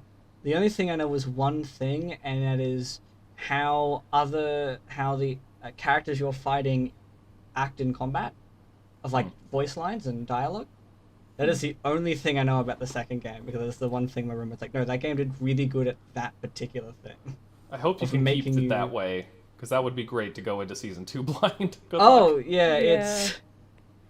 I think I accidentally had a spoiler for something else, but I've forgotten it now, so I'm like, oh, that's good. But, like, it's... I don't have any like the only thing I'd really want to see from like a season 2 is just a like seeing how these characters interact with just more situations. I don't really have any specifics I'm looking for, except for just like visually gorgeous would be nice, which is what we got. So I was like, good, if that could continue, that'd be great. And just good character storytelling. Those are my main two things. Like, again, coming out of the show, being like, I watched this in a week, which is a lot, but you know, it's a good show, and I'm definitely there are a few parts of the show that will stick with me as I continue on and watching whatever media I get into next. Yeah, I love it. Yeah. Cool. Well, look, that'll probably do it for this one. I said 2 hours. We've hit 3 hours because, of course, we have. It's very us. I should just stop trying to say that I'm trying to keep things short because people never believe me anyway. Danielle, where can people find you on the internet? What are you working on at the moment? Yeah, you can find me over at levelstory.net or at levelstory_ on Twitter. As to what I'm working on right now, honestly, there's a lot of things in the works. As I couldn't say what particularly, but yeah, come follow me on Twitter to find out what the next project is. Easy, love it. What about you, Sam? Where can folks find you on the interweb? If you go to YouTube and search Games is Lit 101, you will find my stuff. It's mostly long form, sort of like comprehensive analyses of various games. I did do one on The Last of Us, though it's pretty old, and we YouTubers are like contractually obligated to hate any content over a couple years old that we made. So maybe check out my Final Fantasy VII analysis, or the video that I did on whether or not The Last of Us Part 2 is a guilt trip or not. It's not, at least not a manipulative one. That's my take, but you can see the video. So yeah, I'm on there. Next project, I'm actually not going to say because it's an April Fool's project, and I kind of want to keep that a surprise. Danielle knows now that I think about it. I was talking to Danielle about it earlier, but it's very good. It's not good. That's not the word for it. But yeah, excellent. That's the word for it. It's gonna be something. Okay. Well, now I'm on tenterhooks for that. Conor, where can people find you on the internet? People can find me at the Abandoned Warehouse YouTube channel, in which I sometimes post things. At the moment, it is a little podcast called I'll Sleep When I'm Done Talking, in which my good friend Damo and I will just ramble on. We'll pick a topic and just ramble on about it at nighttime, and you're supposed to watch it when you're just kind of exhausted, and you're just like, yeah, it's nighttime, it's good vibes. We had David on an episode, it was really good.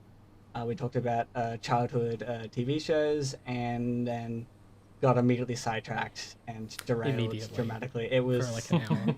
It was a very good episode. And you can also find me on Twitch at abandoned_warehouse_live, in which I just try and do my best to stream and play video games.